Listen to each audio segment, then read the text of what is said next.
This episode of the Nerd Corporation podcast may contain spoilers and explicit language. Listener discretion is advised. We are the Nerd Corporation.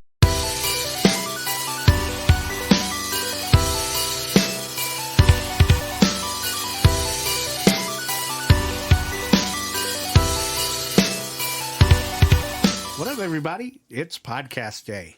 My name is Eddie Lyon, a.k.a. the Magic Man. See me. No, you don't. Okay. With me, as always, is Cole Simper. Rest in peace, Kentaro Mira. Rip. Nick Lewis. The password is nipple. Derek Reese. It means vagina. It means vagina. It means vagina. It means vagina. Whispering eye. And Angela Wooden. I don't have a good one today. Aww. What's your bad one? I was going to stupidly sing a small line from a Berserk opening. Wow.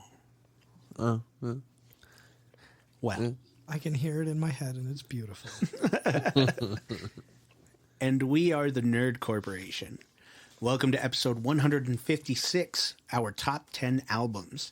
We're going to be going around the table and talking about the 10 albums that we are currently loving or have influenced us in the past. So, we're going to forego nerd news because this is going to be a lengthy one. Except for, I just want to say that I got the Elden Ring Platinum. Attaboy. Yeah, I'm impressed with myself. I'm impressed with you too. I'm not. You could go fuck yourself. I don't have to fucking impress you. But don't you want to? Don't You want to, baby? want me. So, without further ado, Angela, you're number 10.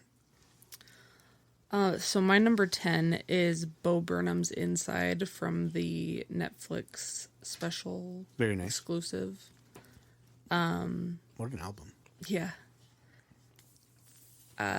It kind of just like collectively talks about like the quarantine time that everyone was experiencing, and it was nice to like have that all in like words that everyone can relate to. And it's pretty crazy because like he really touched on a lot of like mental health and stuff like that, like anxiety and depression and just like the overall cabin fever that we all experienced during our quarantine. So But it wasn't like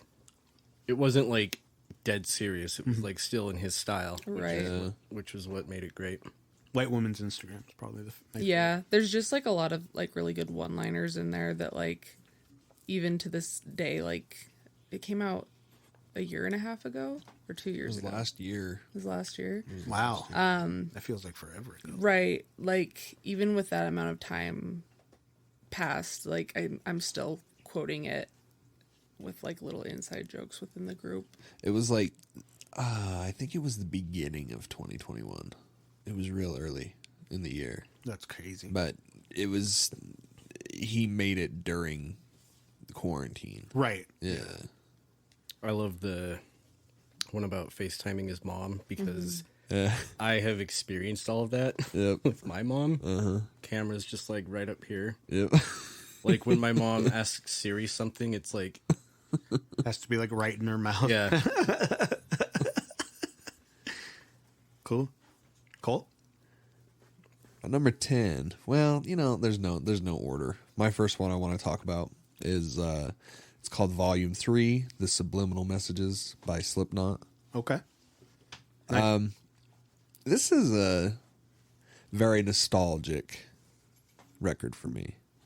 I remember the first time I started listening to it was 2007. Halo 3 had just come out, and I had downloaded it to my Xbox 360, and I was playing through the Halo 3 campaign, listening to this fucking album. Bro, I love that you used to be able to do that. Like, I said it before in previous casts. That's how I that's how I got put on to Coheed and Cambria. Yeah. Because I was playing the first Mass Effect. Oh, yeah. And Yeah, just yeah. going through their entire discography because I was like a wizard with LimeWire. That was the coolest shit ever. It Yeah. was so cool. And what was even more cool was when you had a fucking Zune, my guy, and you plugged that bitch in. It was kind of like a subtle Apple moment that Microsoft had with the Zune, and it kind of sucks because like the Zune was destined to die for sure, but it was cool while it lasted. And its model service that it did, like its proprietary thing for music, Yeah. was exactly what Spotify does. Yeah. I actually, I actually found my Zune the other day. You had a No Zune? fucking way. What kind is it? I don't remember. Is it the big fat boy? No, it's not like the big fat boy. Man, I'll have to see if I can find it again. I might have. Because there was the big might have fat. chucked it. There was the big fat boy, and then there was the one with the. It had the same trackpad, but it was teeny, and then they had the touchscreen one. Yeah, I don't remember. But I had the touchscreen one, and I remember, dude, that thing was so dope. I wish I never sold it, but it's more like a super nostalgic record for me. It's not necessarily that it has any relevant themes that I relate to. Obviously, Corey Taylor is like a very tragic, tortured soul, and I know that he's kind of a controversial figure to other people too, and I acknowledge that. I think he's a hell of a songwriter and a hell of a vocalist too. Like, Absolutely. fucking super iconic voice. What's his other band called? Stone Sour. That's right. Sour. Yeah, I know it was something Stone, but yeah, that. Which is okay. It's okay. Yeah, Like, that it's looking through the glass song is. That's is pretty pretty much good. it. Yeah. That's pretty much it. That's like the only song I know Yeah. personally by them. He is so fucking talented, dude. And I had this idea in my head that like the Vermilion tracks that are on this album, I thought they were about his dead wife. I don't know where I got that piece of information from, like it was some fucking forum on the internet 20 years ago. But it's not about his wife dying. It's about him leaving his wife and the conflicting feelings that he had about that. So his wife being dead to him. Interesting story about that album, if anybody gives a shit. But yeah, that's the first one. Cool. My number 10 is Childish Gambino's Camp. That album, I remember when I first heard it because it was very weird. Like I heard okay, it's Childish Gambino. I'm gonna drop it like the NASDAQ. Right. Move like white girls like a coke up my ass crack. Something Yeah, like that. yeah, and I remember watching that video and being like, "Oh, that's fucking dope," right? And then like, because I hadn't known him from anything other than music, right? And so when I saw someone watching Weird on Netflix, I was like, "Oh, look, that guy looks like Childish Gambino." Yeah. Yeah. And then he started talking about how he did music and shit, and I was like, "Oh shit, it is Childish Gambino." Yeah. But I remember listening to that album and just being completely in awe of not just like the storytelling in that record, but like just the punchlines, Confidence. confidence. There's a lot of confidence in that album. And he bears a lot of himself. Yeah, it's a lot of look at me, like look at how like Firefly is a fucking awesome track. That power. Yeah. The very last track where he goes on this like crazy story at the end about how him and a girl from camp, and he like confessed his love to her, and she like told her friends because she thought it was corny. Yeah. The only other track that I can think of that I really fucking love on this album was I can't remember the name of it, but it has I wanted you to know that I'm ready to go. You know what I'm talking about? Yep. Yeah, I can't remember the name of that track, but it's fucking dope. Heartbeat, that's right. Yeah. Yeah, that's a good one.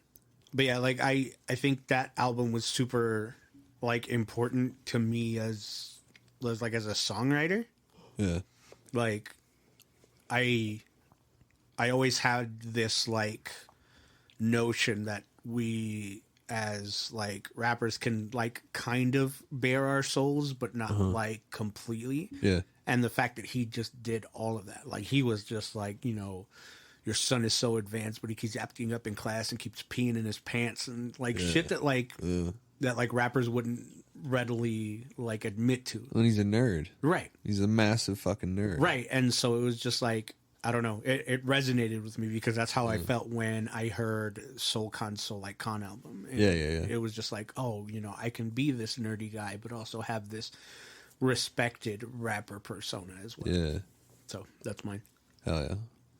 Nicholas? Mine, I had to kind of meld this into two different albums by the same band because I couldn't make a decision because I love them both so much, but they're by Rush. It's between Moving Pictures and 2112. 2112 is an incredible, quote unquote, experimental album. It basically tells the story of, from what I gather, it's like this guy that like finds a old guitar relic and he takes it to the leaders and he's like, check this out, and they're just like, no, we don't like that, and then he goes off and decides to play it towards the end of the album and just goes into this like insane solo. Yeah. It's like a 20-minute album, but it's incredible. But Moving Pictures is really good. I love that album. It has I'm sure everybody knows the song Tom Sawyer. Right. YYZ is one of my favorite Rush songs. There's no lyrics in it. It was featured on, I think it was Guitar Hero 2. Yeah, it was good. Yeah, it was too. Yeah. And then Limelight, that's one of my favorite Rush songs too. I had the opportunity many years ago to go see Rush play in Salt Lake, and it was just Rush. It was a 3-hour Rush concert. Yeah, hell yeah. And we had originally, it was supposed to be at the USANA Amphitheater, so we're like, oh, we'll just, get these $45 lawn seats and, we'll still be able to hear everything. Uh-huh. And it was supposed to rain that day, so they moved it to the, it used to be called the E Center at the time, but it's like the Maverick Center now. I forgot about that. Yeah. And so we're just I don't like, know why I said that like that. I forgot about that. I forgot about the E Center. So we're just, where we sit, and everyone that bought the lawn seats got to sit. So there's the GA pit, and then there's the seats right behind it, and that's where we were sitting. Yeah. So like anytime like the Rush pyro would come up, like we fucking felt it. Nice. Got to see God rest his soul in peace, Neil Peart. Got to see him play. Yeah. That was like a bucket list thing of mine because he was one of the world's most incredible drummers like that ever lived. Hell yeah. So yeah, it's a toss up between those two Rush albums for me. Cool. Jarrett? Oh shit. Got his list. Oh shit. He came prepared. He went analog. That's what I told him. I was like, why the fuck can't you use digital notes like a human person? I respect the fuck out And I of told that. him, "Fuck you." That's why. That's exactly what I said. Because fuck you. Fuck you.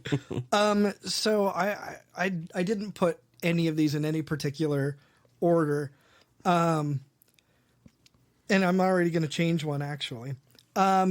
So nothing in this world got me as hyped up as quickly as playing Need for Speed Underground 2 and hearing "We Give It All." Oh yeah, dude. Like, so I mean, I gotta give it up to my boys in Rise Against. Like that's, Yeah. I mean, and it doesn't, it kind of doesn't even matter which album. Like I like them all so much for different reasons. Yeah. If I had to But- pick a Rise Against, I would probably pick Revolutions Per Minute because I think that's the song that has Like the Angel.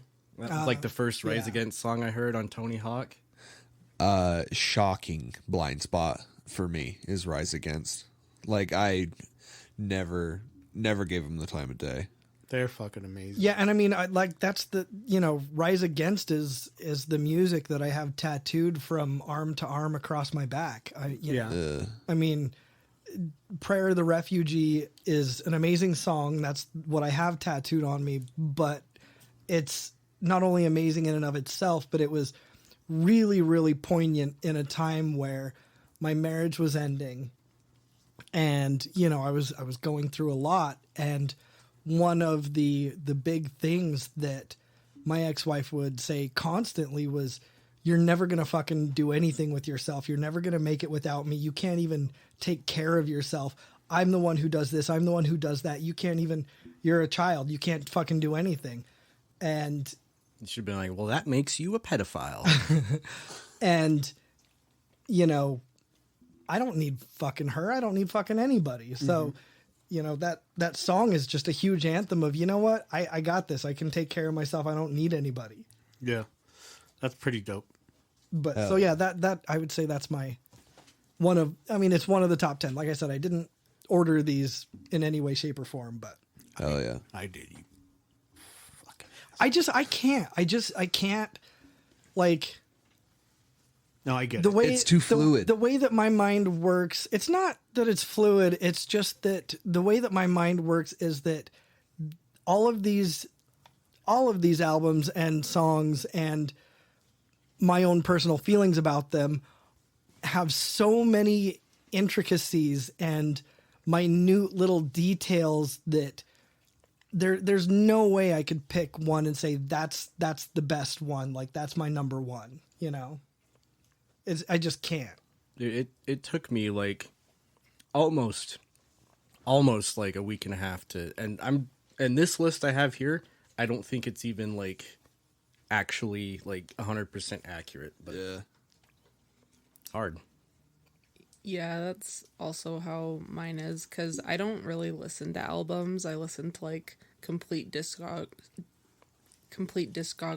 and like playlists. Angela? So the next one on my list is 17 by XXXTentacion. This album features a song called Jocelyn Flores that I really love, and I think it's really pretty.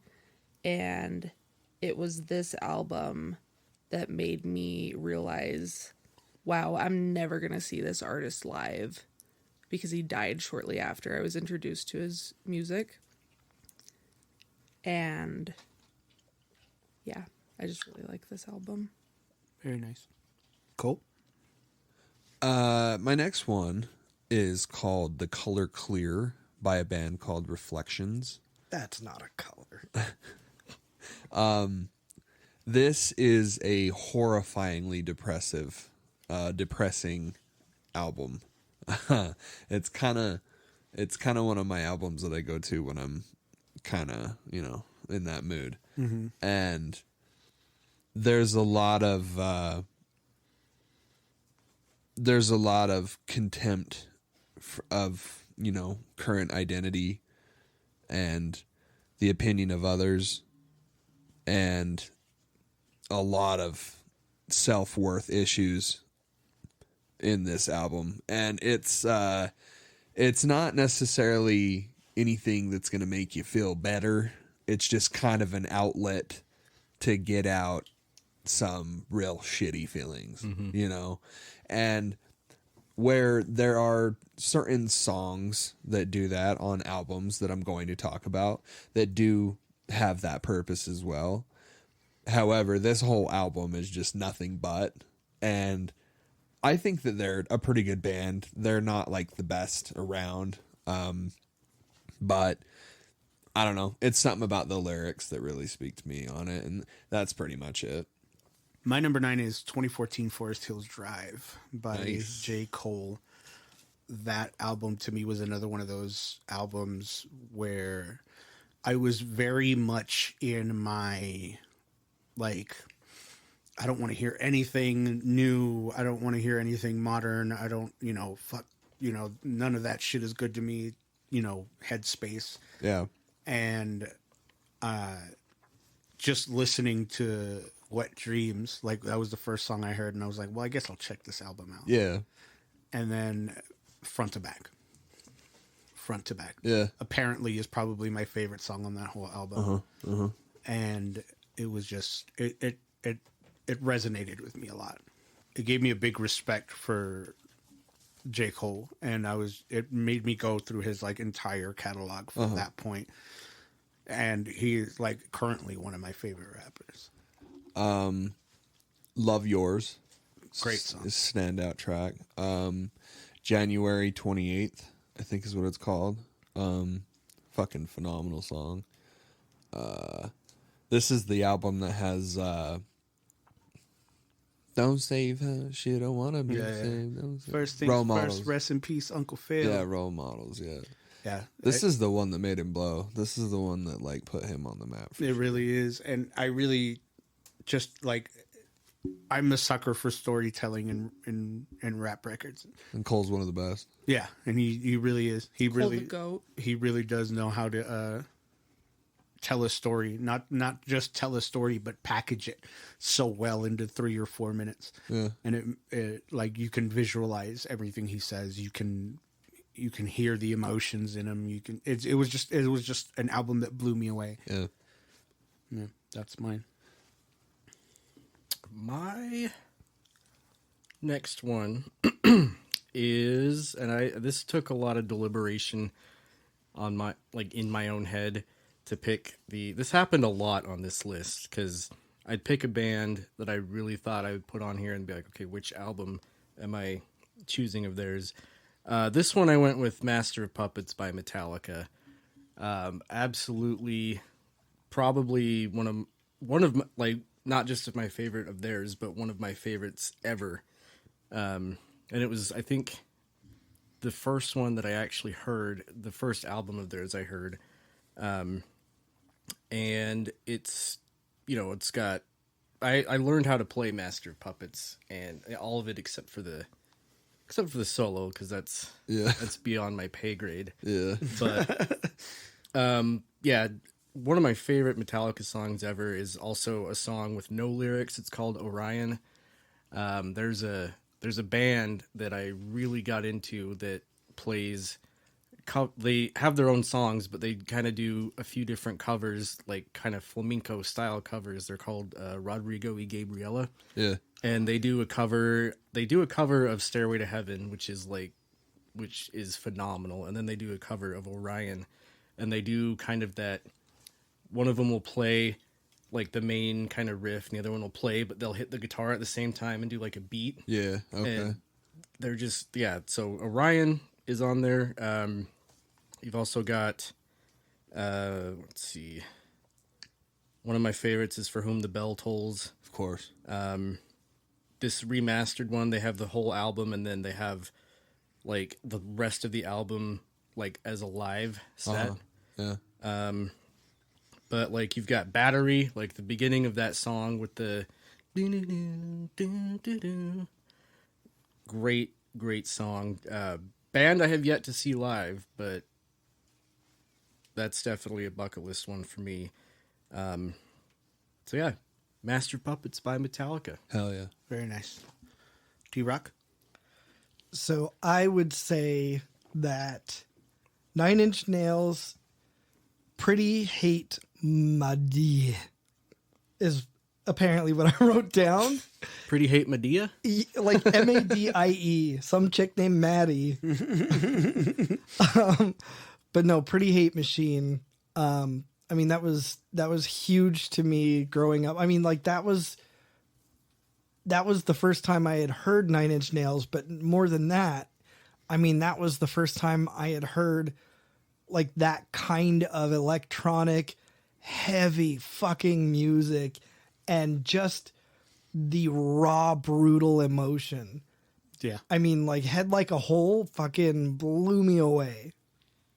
Like a head in the hole.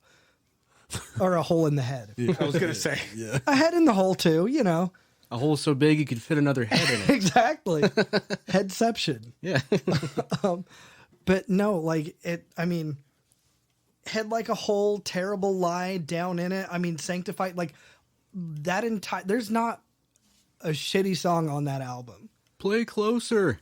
I mean, they're all fucking amazing. And like, that was, you know, cause that came out when I was like, what, 9, 10. And like, so it was like, cause it was 1989, I think, if I remember right. I'm curious. What's your opinion on Tool? Well, we'll get there. Oh, nice. Oh, Okay. a little bit of foreshadowing. A little bit of foreplay. Oh. Foreplaying in the shadows. I know it's a contentious topic, but I'm so ignorant on it. I'd love to know more about Tool. But yeah, so I mean that was and like especially Pretty Hate Machine, but you know, like that's one of the things that I would take with me like to high school once I got there and was, you know, going and doing like working out in the, you know, the high school gym classes and stuff like that. Like that was what I was listening to. Like that's great, like just pump you the fuck up music, you know, like I don't know. But at least for, you know, Do you have one of us those weird kids. giant Discmans? I did. Look with the 5-second anti-shock. Yeah. So it wouldn't skip. Exactly. Yep. And then you'd test it, jump around, Yeah. and like eventually it would start skipping, but You're like, anti-skip my ass. bullshit. False head. I'm calling the BBB. Dude, Okay, Karen. dude, Trent Reznor and Atticus Ross like deserve very, very fucking like a very huge amount of roses for being the only two official members of the band. Right. Because what Nine Inch Nails does is they just employ other people to have projects with, and then, Okay. and then they just go Like contract? yeah, they Like, isn't that also kind of what the Gorillaz does? yeah, yeah. So it's pretty dope. I think that, and Trent Reznor is just one of those vocalists that Oh, yeah. is just so recognizable. Like, you know, it's him every Yeah. time. Yeah, exactly. Angela? My next one is Come Over When You're Sober Part 2 by Lil Peep. So this album has like my most, like the largest number of liked songs that I have from this artist.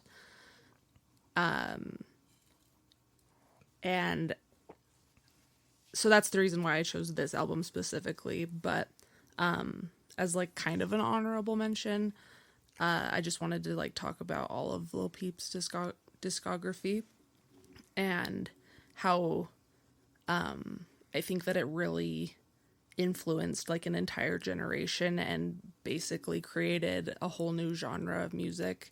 People like to call it emo rap, but yeah, I have a lot of love for Lil Peep's music. There's a lot of people in here that don't appreciate. I know, people and they you don't like do. X either, and that's okay. It's okay. Yeah, it is okay. It's all right. Because you're allowed to love what you love, Yep. and I don't judge anyone for it. Except maybe Cole. Why are you looking at me, bitch? Because I judge you. Don't fucking look at me. Don't look Don't you fucking look at me. Don't look at me. Don't you fucking look at me. Cole? My next album is Sam's Town by The Killers. Very nice. The Killers are such a weird fucking band, dude. Are they from they're from Vegas, right? They're not from Utah. Which is I think isn't one of the guys isn't the singer from Utah or I think that might be. I think It's that's what it something is. One of them is, I know that. Like I know a chick who used to say that she dated him or dated his brother or something. They've got to be at least somewhat local. Yeah, and my uncle works at Nintendo. Hey, My my dad grandma does. was Nintendo. Your grandma was a Nintendo? Is that what you said? He must have lived there because it says on his Wikipedia that he was born in Henderson, Nevada. Interesting. That's where my family lives. Nice. Did you date him too? I did. So I knew it. this is The Killers' sophomore album, and so I think it's funny that this is pretty similar in tone and in quality as the first album from the Killers, the one that had like all their super popular songs like Mr. Brightside and Somebody Told Me, like all the big radio Smile hits. Like You Mean It. Smile Like You Mean It, yeah. Jenny Was a Friend of Mine. It's like I struggled between that album and this album, but yeah. Sam's Town I feel like has like this melancholy vibe to it that I've always really dug. I fucking love When You Were Young. I fucking love the lyrics behind that and the music video for that. Love that for that song. That's It's probably really one of my fucking dope. favorite Killers songs. Yeah, Have you heard their newer stuff, like brand new? not really. It's kind of weird, but like I listened to it on my way to work one day when I saw that they had a new album out, and I was like, I don't know. Yeah. It doesn't feel like those albums, you know? Yeah. I love this album a lot because it's pretty eclectic with its instruments. Like there's a lot of choir singing too. And, Yeah. lots of piano, lots of very, calm songs as well as rock ballads. I like it. I love the synth on the first album, like especially during Smile Like You Mean It, where it's like ooh, wee, ooh. Like fucking love that in their songs. How was that? Ooh, wee, ooh. Oh, gotcha. I know what you're talking about though. Almost kind of alien, like a spaceship. Yeah. Exactly right. That's a good one. That's another one that I downloaded to my Xbox, but I was playing Oblivion. Ooh. Cool. My number, 8, is the 2002 self-titled album by The Used. Nice. Okay. Fantastic album. That is one of like in my high school, times, and Yeah. it was just one of those albums that like spoke to the angst. angsty, the Oh, angsty boy. emo kid Oh, in me, boy. you know what I mean? But it also spoke to like the romantic in me at the same time. So it was a very like good mesh of things. I bought that album for a girl that I liked in high school, and it worked. And it for worked, hell yeah. a couple of weeks, as high That's school high school, relationships yeah, go. yeah. I mean, some of my favorite songs, like Bulimic and A Box Full of Sharp Objects. What's the one, Blue and Yellow? I think that's my Blue and one of my favorite songs off that album. No, it's black and yellow. Black and yellow. No, I got it. It's Shut the Fuck Up. But my all-time favorite song on that album is Pieces Mended. Yeah. Pieces Mended. Beautiful song. It's such a, and it just, yeah, all the emotions, marry me, stay the same, lie to me, and tell me that you never will. Like it spoke to the romantic in me that I had no idea. Yeah. You know what I mean? Like I had no idea about romance, but This is very white of you. yeah, it is very. And it was just one of those things where it's like I didn't know what romance was, but if I had to picture it, it would have been through this album. I'm a Fake is a fucking awesome song, and you can cut yourself on the edge of that fucking song. Also, On My Own is like fucking like one of those dark songs. Yeah.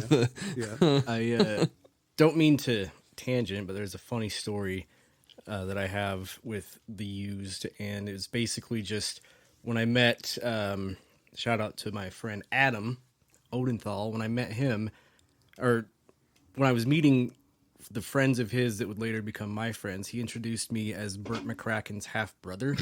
Oh yeah. It's just different dads, same moms, and so that's how he introduced me. And like I didn't have as much of a beard back then, so I guess it kind of could have worked. It checked out. 8 years was the longest that it went. My one friend just believed it so hard. He's like the biggest fan of The Used. He's got the In Love and Death heart, the melting heart tattooed on him.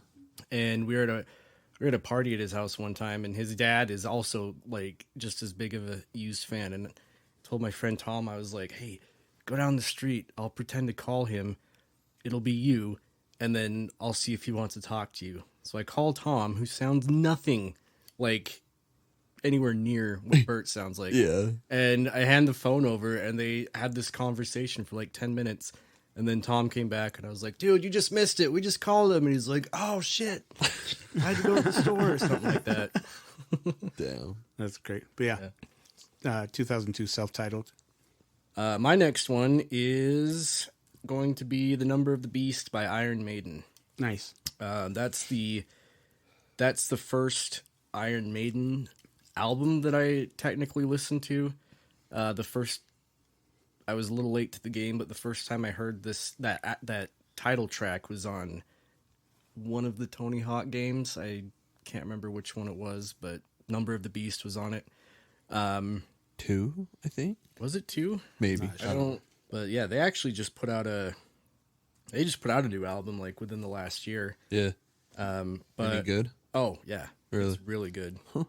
So yeah, Run to the Hills is on this album. Dun, dun, dun, dun, dun, dun. Yeah. One of my favorite songs on this album is called 22 Acacia Avenue. I think it's a song about finding prostitutes. Yeah. Hell yeah. As one does. Yeah. Yeah. And then one of the best Iron Maiden songs, Hallowed Be Thy Name, is on this album. Nice. And one of my other favorite bands that didn't make it here, but Cradle of Filth does a great cover of that song. Mm-hmm. But yeah, this was the first Iron Maiden album that I heard / bought. And trying to think of,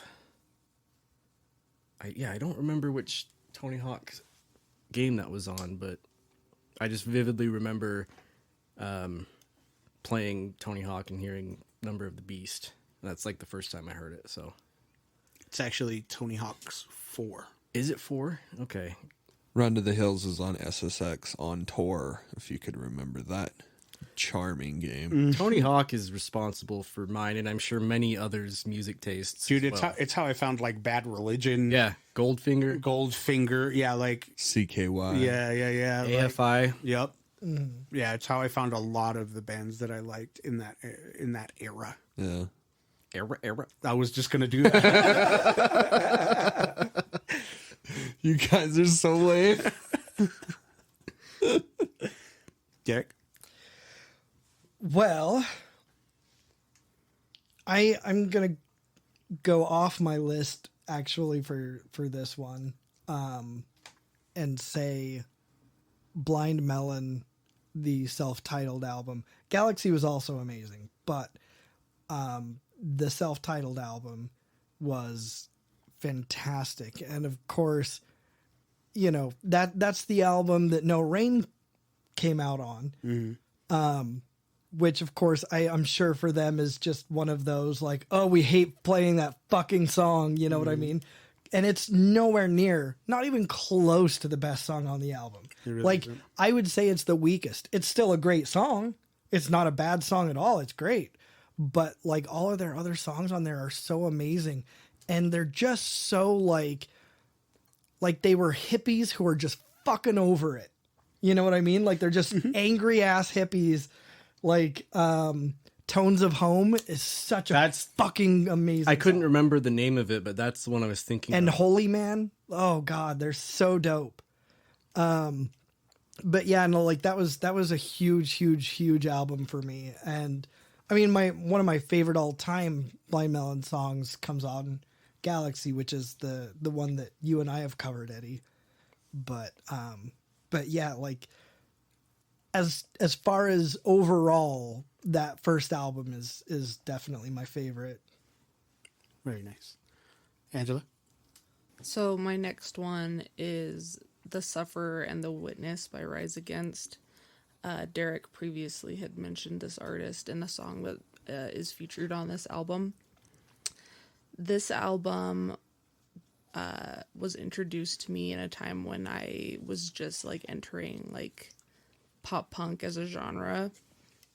and to hear like the more angry side, I guess, but like also like Derek said earlier as well, like hearing like the tones of like abuse in relationships and stuff. Like there's a few songs that hit on that pretty heavily, and I think that it contributed a lot to like, I guess, knowledge towards like domestic violence and stuff, like as a young teenager. And I think that was really important to learn in that time of my life. So Very nice. One of the things, besides hearing that like the Angel song for the very first time, on top of that was just Tim's like, I call it like scream singing, because his voice is just so unique.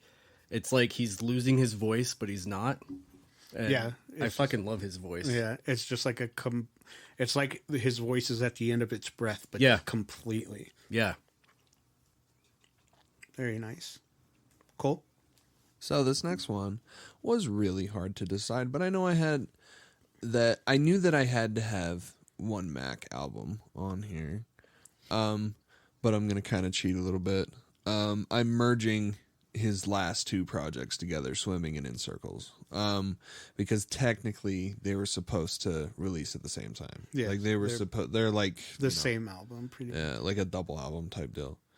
And man, what can I say about Mac Miller to get you to listen? I don't really know. But he's so insanely talented, and to listen to his early mixtapes to what he would eventually become is one hell of a ride. And Swimming in Circles isn't perfect. You can obviously tell that there was a lot of production that had to take place to make the project happen at all. What they did is really commendable. Like, I think it is really good. But I don't know. It's such a fucking shame that we lost Mac Miller, because I saw him, dude, I was there since 2009, bro. Like, I saw that motherfucker rise all the way to the top. Well, I mean, it was crazy because he started off as like a college rapper. Mm-hmm. You know what I mean? Oh, big time. Like Asher Roth vibes. Yeah. Like, Mm-hmm. But then you like actually go and listen to his catalog and everything. Like even Kids, which is, I would say, his most, besides it's definitely his most poppy mixtape, and his most poppy album is Blue Slide Park. I was just going to mention Blue Slide. Yeah, Blue Slide Park is fine, but it's like, it's the epitome of the frat boy shit that he was doing. Mm-hmm. And, you know, songs like Frick Park Market and Party on Fifth Avenue and all that shit, like, I can't even relate that to Mac anymore, because it's just not even the same. Right. It feels so completely different Right. from the contemplative, super vibey music that he was always doing. But yeah, that's it. Very nice. My number 7 is Truant by Alien Ant Farm. I had already been a fan of Alien Ant Farm, of course, with like movies and the cover of Smooth Criminal and all of that. But it was when they came out with Truant that I was like, wow, like I really like identified with a lot of the songs, and I take a small amount of my vocal style from the lead singer. But I mean, this album, Glow, I'll be the switch she turns on, Never Meant, Dialupe, Hope, like all of those songs, like were very, like they hit home a lot. And I remember I took a trip to El Salvador, and this was the only CD I brought with me. And where I stayed, because I stayed there for a month or so, that album was the only thing I was able to really listen to, and so it was just a different vibe, I guess, hearing it out there and doing all that. So yeah, this album is very, very important to me. That's a weird take on the game Desert Island. If you were going to El Salvador and you could take one CD with you, what would it be? It was Alien Ant Farm Truant. No, I totally know what you mean though. Like picking an album and dedicating like a whole chunk of time to it. Like, Yeah, that would I know be exactly that would what be you mean. really hard. I had a hard enough time picking 10 of these to talk about, you know. It was a lot easier back in the day. Like back in the day when you had to load each individual song onto your iPod. Mm-hmm. You know, we're really dating ourselves here, but Well, and that, like, I feel like that also made it a little harder to just come upon music. Like back then, I mean, the only Alien Ant Farm songs I knew were the two big ones, you know, like one of which, of course, being the cover. But like, I didn't like. I loved both of those songs because that was off of the first one, and then the next big like MTV hit was off of that second album, wasn't it? I believe so. What was that one called? Movies? Yeah. That was off of the same album. Oh, was Oh, it? they oh, both- okay. Yeah.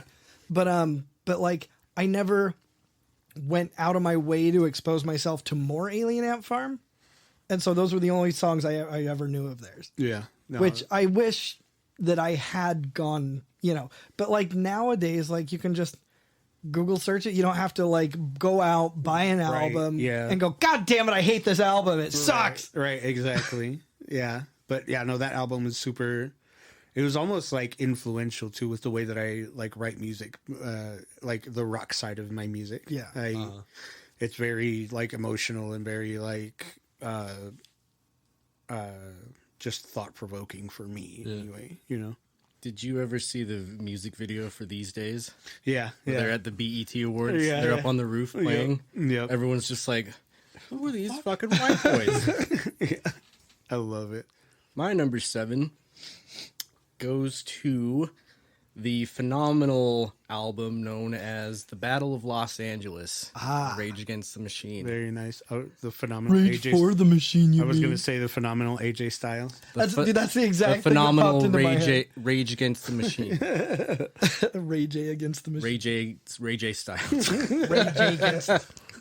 So yeah, this album, there's not a bad song on this album.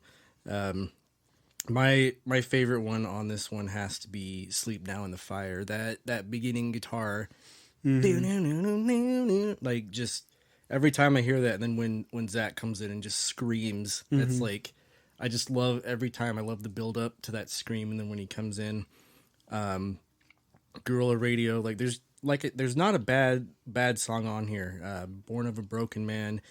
This is out of all of the ones that I've heard by them. You know, I Evil Empire is obviously another good one, but I think the best one, in my opinion, is Battle of Los Angeles. That's the one I'm most familiar with, and that's the one that I'll listen to the most. So For the longest time, I thought Guerrilla Radio just said "turn on the radio." See, I thought it said turn off the radio. turn on the radio, turn that shit up. Well, see, I thought he said turn off the radio, turn that shit up. And I was like, that doesn't make any fucking sense. And then, of course, our Comic-Con adventures with who went in there? Oh, yes. The Bananarama family. I was trying to remember that joke. Yeah, Who went in there? Who went in there? in a pocket full of I don't even remember why where that came from. It was like what that was in reference to. misheard Misheard. Yeah, misheard lyrics like Bananarama family. Yeah, that's my 7. I'm gonna have to say Bad Religion, The Empire Strikes First. I mean, it's such an amazing album. I mean, it's got like there's just going through the songs on here. I mean, we've got Sinister Rouge, fucking great song. Social Suicide, Atheist Peace, All There Is, Los Angeles is Burning, Let Them Eat War, God's Love. Los Angeles is Burning is one of my favorite. Oh, Bad Religion it's so songs. fucking good. To Another Abyss, another great song. Boot Stamping on a Human Face. Like this album is so fucking packed with bangers. Yeah. I mean, like, That's a front to back album. oh, absolutely. I mean, like, you know, there are other albums that I would say have like my favorite Bad Religion songs. But I mean, this is just so jam packed, you know, it's so fucking good. And I mean, Bad Religion, you know, along with others, of course. But Bad Religion was one of the bands that really like got me into punk. Like that was, I mean, that was it for me. Like, cause I had heard punk songs here and there before. And I've told Eddie about this, but like when I was a kid listening to like The Offspring, my brain didn't process that as punk music. My brain processed that as rock. Yeah, same here though. You know? yeah, no, I know exactly what you mean. But it's 100% punk. Like that's, I mean, all the riffs, just By the definition. sensibilities, like that's 100% punk. But like just all of the different tonalities and just the way they write songs, it's just so rock. So I never really considered, but I had always listened to them. But like there were other punk songs that I listened to back in the day that I was just like, they're not even singing in key. Like they're just, this is so dumb sounding. And then I don't know, man, just one day I was like, holy fuck, punk is where it's at. I love punk. Never mind, I was an idiot. Yeah, and I think one of the things that had me gravitate towards Bad Religion is just that in Greg Graffin's voice Yeah, was the fact that it was so melodic for a punk. that's true. That's you know true. what I mean? Like it was very, very on key still, Yeah. very like just very sing-songy. Right. I mean, and that's something that was, I don't know like what happened though, because, you know, after I had my sort of discovery of like, whoa, punk is actually pretty awesome. Like I love everything. I mean, like all the way to, you know, just the most non-melodic, just absolute, Right. Yeah. you know, Yeah. off the beaten path in terms of singing. And that's That, you know. the same thing happened with me though. Like it was that transition from Bad Religion going back. Right. You know what I mean? And from them I learned to love like Rancid, learned to love Oh, yeah. the Sex Pistols, learned you know, and Oh yeah, like Rancid is one of the ones that like the first time I heard it I was like, holy shit. Like this is like fuck dude. Like I'm like not done with other music, but I have no need to listen to other music for like a good year. Yeah. Like I'm just gonna I'm gonna go full bore into punk for a while and that's all I need. yeah. Punk ruined Like- music for a while. For you. Well, no, not really. I mean, like I wouldn't say it ruined music. You just found a neat Yeah, I mean that, and then like MXPX, and like especially I really liked MXPX actually, like I a love lot. them. Goldfinger, like it just started opening all of that stuff, and the way that they do their harmonies was just something that was so that like felt different, you know. But yeah, so very nice. Bad Religion. Angela? So my next one is Nightmare by Avenged Sevenfold. I burnt this CD onto, or excuse me, I burnt this album onto a disc, but I parent-proofed it because when this album came out, I was learning how to drive, and I wanted to be able to have something that I could listen to with my parents in the car. So I removed all of the explicit songs, and eventually I was jamming out to Avenged Sevenfold with my parents That's pretty in the rad. car. So There's a couple parent-friendly tracks on that album. They had like a weird spell where they kind of had like country elements to their songs, like Dear God from the White Album, right, specifically. yeah. So and that was one, and The Beast and the Harlot, but I think I would skip that one. The Beast and the Harlot wasn't exactly like explicit. It Right. just No. I don't know. It still wasn't one of those songs. I showed my dad Seize the Day. Yep, and that was another one that I kind of like made like a Playlist, mix yeah. CD, and had like all of the like parental friendly ones. Fun fact, my dad told me that was the worst sounding thing that he's ever heard in his life. So another fun fact, just on the topic of parents and music. One time, I brought a Bare Naked Ladies CD home, and my mom fucking freaked out. And I was like, "No, there aren't really bare naked ladies. All ladies are clothed. There's no nudity. It's just a silly name for a silly band. It's fine." I was really disappointed when I Googled that band. I was listening. They're so to, fun live, by the way.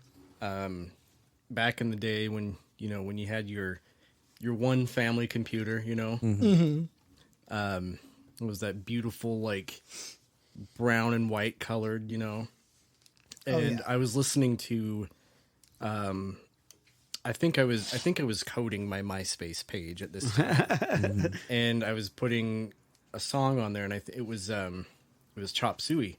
And I was just listening to it, and my mom was like, our computer was here, and then right next to it is where my mom would sit and like do her like sewing and stuff like that. Knitting.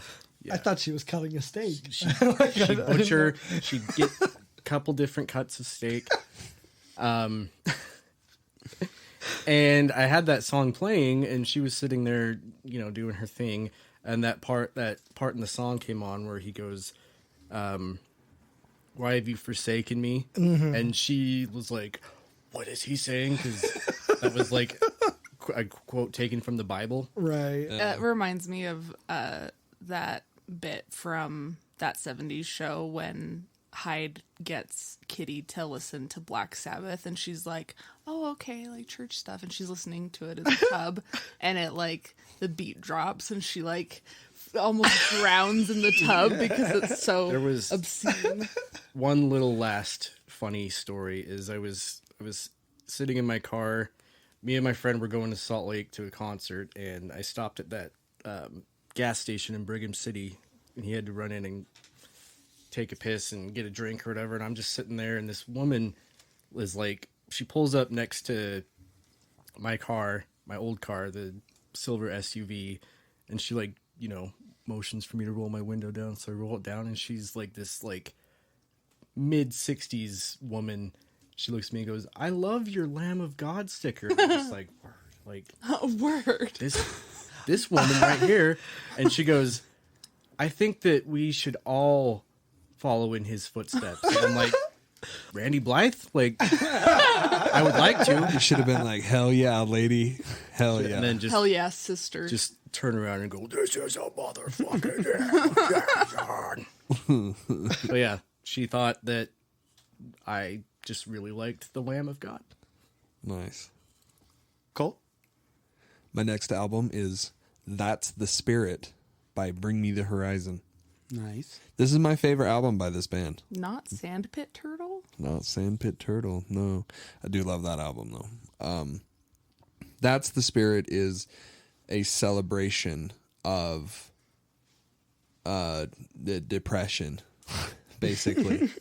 It's like, hey, man, you got it. Mm-hmm. You might as well fucking deal with it, And it's got some fucking bangers on it. Happy Song is fucking... is a good tentpole song. Yeah, that's the spirit. Yeah. Also, like, this is a super controversial album for Bring Me the Horizon because this is the one where they went quote unquote soft and They prog rock. They hate came going out soft. like very Linkin Park esque Yeah. in this album. Yeah. What's wrong with Linkin Park? Well, because No. Bring Me the Horizon was a heavier, It was Well, like a yeah. deathcore like band. yeah, and they have a album called Suicide Season. Like they're like very heavy, like Right. not. Well, they were a big scene band. They were a big like one of the forerunners of that. the whole Yeah, their very first album, Count Your Blessings, was probably one of the crazy, like, just noise-wise, one of the craziest albums you've ever heard. And then Suicide Season was still pretty, like, heavy, but it had, like, kind of that, like that kind of, like, techno-ish stuff in it. And they they kind of slowly, like, got softer and not, like super soft, but slowly got, like, softer and softer. Yeah. There Is a Hell is the album that got me into the Bring Me the Horizon. And Mine was Suicide Season. Suicide Season is really good, but it's very amateur. Yeah. Like was it Chelsea Smile? Is that the name of the song? Fucking awesome song, but like the majority of the songs, of the rest of the songs are just kind of, I don't know. They're just super amateurish. And then I think Suicide Season was the first time I ever heard the term pig squealing. Oh yeah.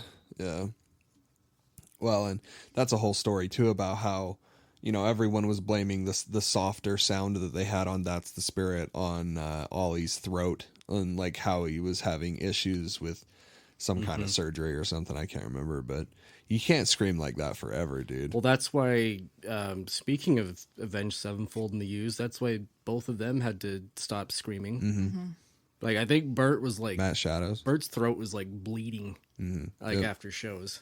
Yeah, but that guy's so fucking talented. He Yeah. came back and made something even better than what he was doing before. I know that's controversial, but that's... So That's the Spirit features a song called Throne. Yeah.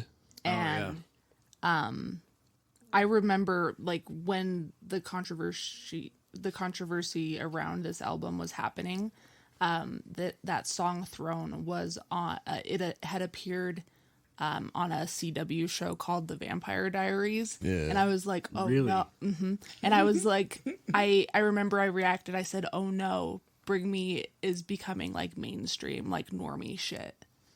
Because Vampire Diaries is very, as much as I love it, is absolute normie shit. Yeah. So they followed this up with Ammo, and I know, or Amo, or whatever, however you want to pronounce it. Not a fan.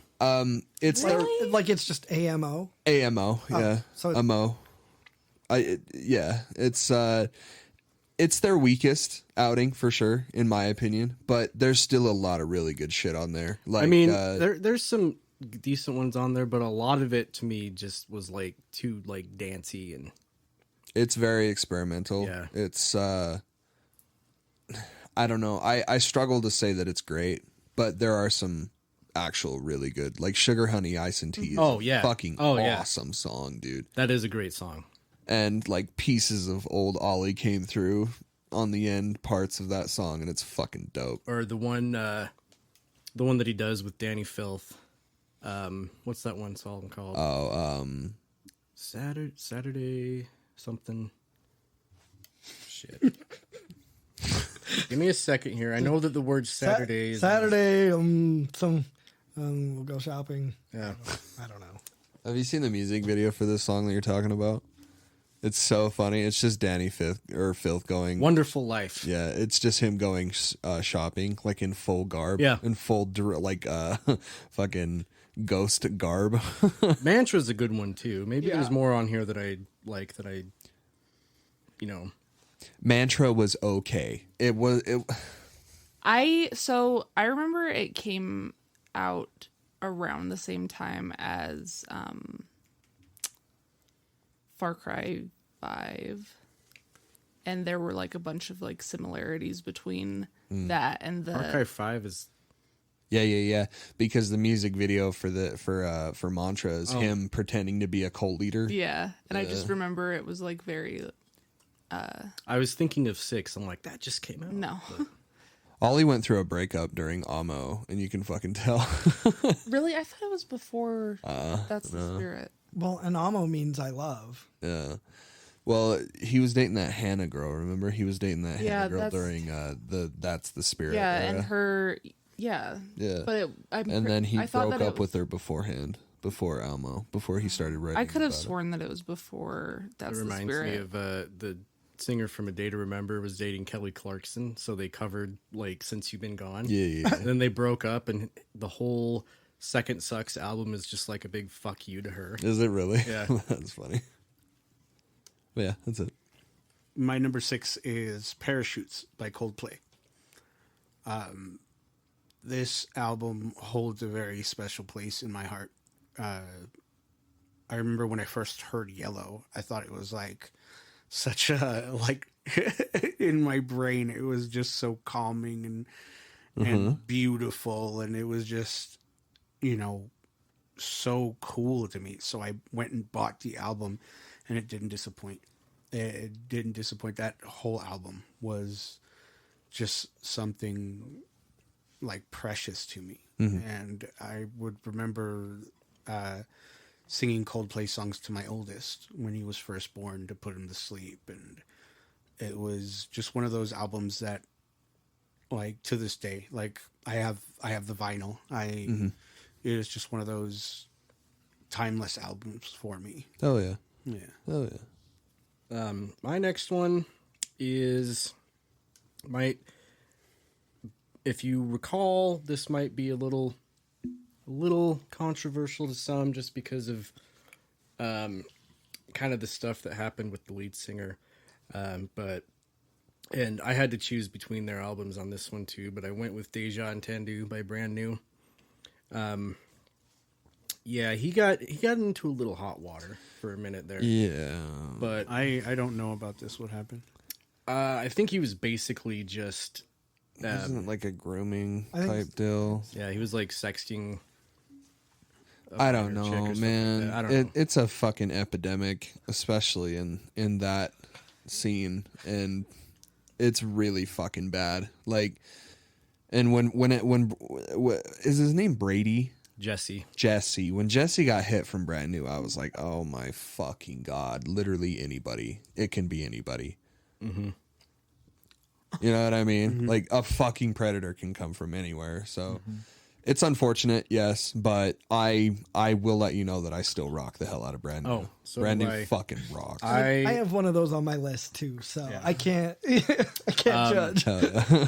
But yeah, Jesse Lacey is like he, in my opinion, he is a lyrical genius. Like, He only has one equal. What's his name from Modest Mouse? Isaac something. Yeah. Who also had a fucking Yep. So yeah, they are equal. Jesus fucking Christ. Are we sure it's not the same person going by different names? Yeah, I They mean, look he'd have to completely change. different. He'd have to damn. change his Okay. voice like significantly to sound like. Isaac is super sporadic. He has an insanely recognizable voice. Yeah. Whereas I think Jesse has him beat in lyricism. Dude, there's just some fucking Daisy is my favorite album. Daisy's a by damn Brand good New. And besides this newest one that came out. which One of is my awesome. one of my favorite lines from Daisy is, I think, I can't remember which song it is, but it's the "Some men die young in the mountains just looking for gold. Some are looking for a hand to hold." Yeah. Uh-huh, yeah. Fucking just so. I know good. exactly what the song is. Yeah. That might be. I can't figure out which one that is, but yeah, Deja Entendu is a phenomenal album, especially when I found out that they named one of their songs after the line from Home Alone. Okay, I believe you, but my Tommy gun don't. Yeah. Yeah. Quiet Things That No One Ever Knows is probably their biggest song. It's like the first song I heard of theirs. But one of my favorite songs by them on this album is probably Okay, I Believe You, but my Tommy gun don't. Sick Transit Glory is another one of their popular ones. The doom, doom, doom, doom, doom, doom, doom, doom, doom. Yeah. Uh-huh. You throw that on and somebody will be like, oh, I've heard this song before. But yeah, there's like the thing I love about them is each of their albums are like 100% different from the last album. Like it's like when this album, and then I don't know the order in which they came out, but you've got my other favorite album, The Devil and God Are Raging Inside Me, is a lot more like toned down. I see what you're saying. It's different tones. Yeah. Every album has a different tone. Exactly. Yes. And then Daisy was a little bit like at first Daisy's a fucking weird album. it took me a while to get into Daisy, like, to be honest. At the Bottom was the song that you were thinking of. Okay, yeah. I feel like that's the most popular song on that album, but it a good song. Gasoline is one of my favorites from that album too. Bought a Bride is one of my favorites. Noro is such a entrancing fucking song. Not a lot of people are like know that one because it's like the last track. It's the last track. Yeah. God damn, I love that album.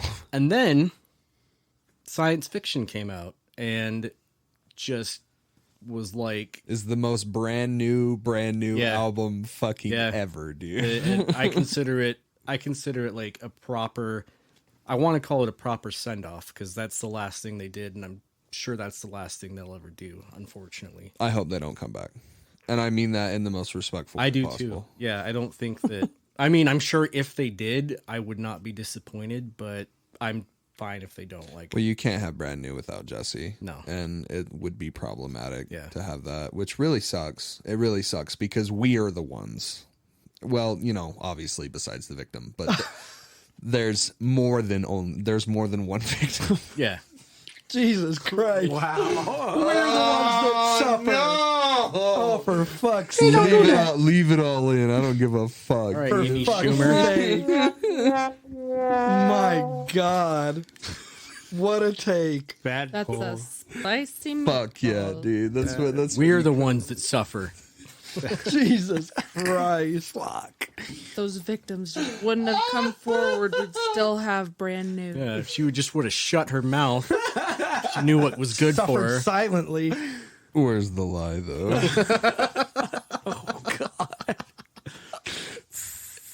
Rated M for Rated E for fucking Rated M edgy. for messed the fuck up.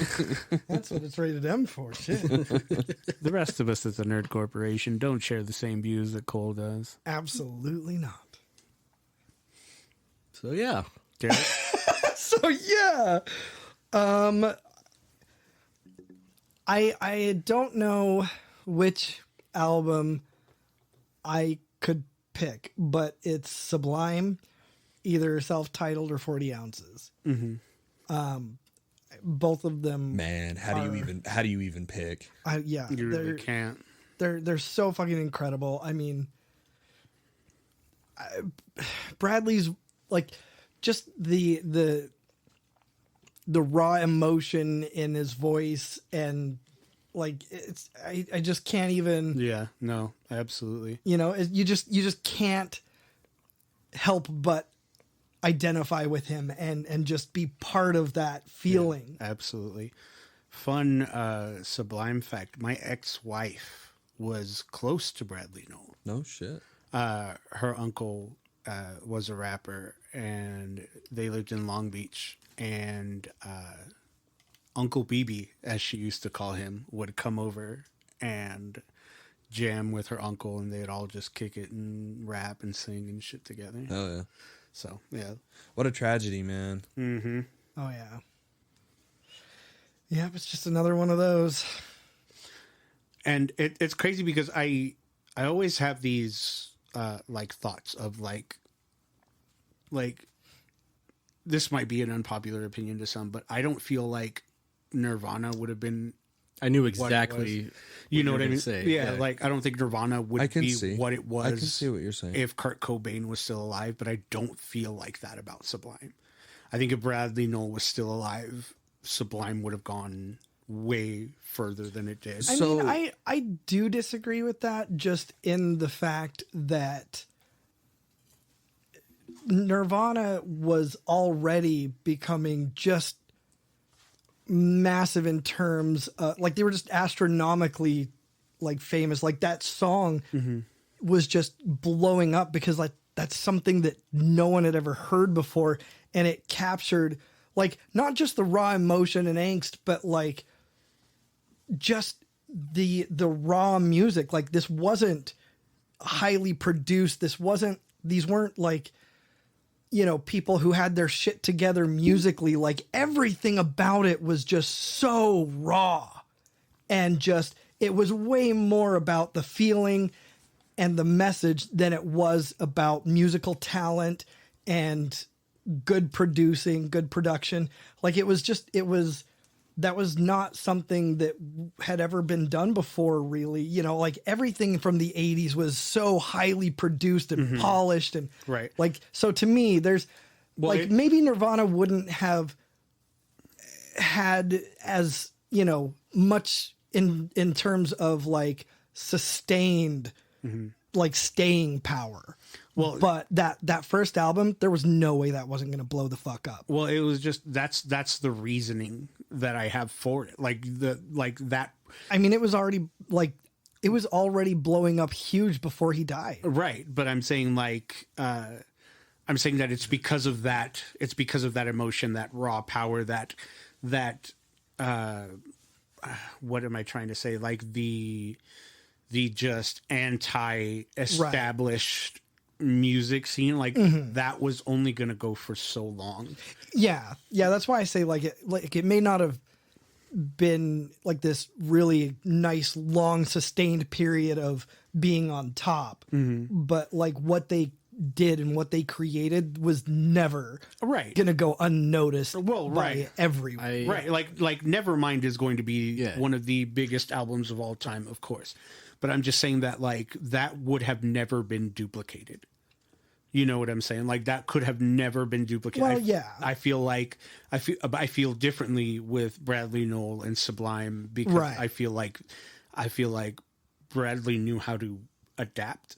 Right. And I mean, he was extremely, extremely talented, you know, like I say with Kurt Cobain, I mean, he knew how to play guitar and do a few licks and stuff, but like he knew a few chords. Yeah. He wasn't in any way like a polished musician. Right. You know. Which, I mean, they would have cemented their status, of course. Like that's not that's not what I'm saying. What I'm saying is like I don't feel like they would have stayed that course. Right. I also feel like a lot of it is attributed to the circumstances of his death. Like if he would have just, you know, passed away, but the fact that it's shrouded in this whole did he do it or did she do it, like I mean she did it. Yeah, she did it. She did it. She's so guilty, dude. She did it. She did it. And she'd do it again. Murder. Hey, don't do that. Nerdcorp L of the Week. I pushed them both. Of the fucking century. I guess that's the L of the Week. Yeah. L of the Week goes to Courtney Love for killing Kurt Cobain. Bitch. Before we hit the top 5, we just wanted to let you know that if you're listening on YouTube, please don't forget to like, share, comment, subscribe, hit the little bell icon. Want to beat that algorithm and get into as many nerdy ears as possible. Also, we have merch. Don't forget that. Go to tpublic.com and search the Nerd Corporation and look out for our newest design, the Nerd World Order. We have taken over the NWO with our own NCP design. So get that on a shirt, because personally, I think that looks rad as fuck. I mean, eventually everybody joins the NWO. So. Eventually. So now it's time to join the NCP. Should have made one that was, we should make one that's red and black. I was going to say make a Wolfpack one. No, we're gonna, and I'm even gonna do the Latin World Order one. Yes. Nice. So, also, if you like us here at the Nerd Corporation and would like to support what we do, we have a Patreon. Patreon.com/NerdCorp Podcast. Several tiers of loot to have access to, from stickers and shirts to extra content and bonus episodes. If you can't make a monthly contribution, consider supporting us on PayPal. PayPal.me/NerdCorp Podcast. We want to have the best loot, the best giveaways, and give you the best nerdy experience, and that's the best way to do that. Give us your money. Give us your fucking money. So my next one is The Drug in Me Is You by Falling in Reverse.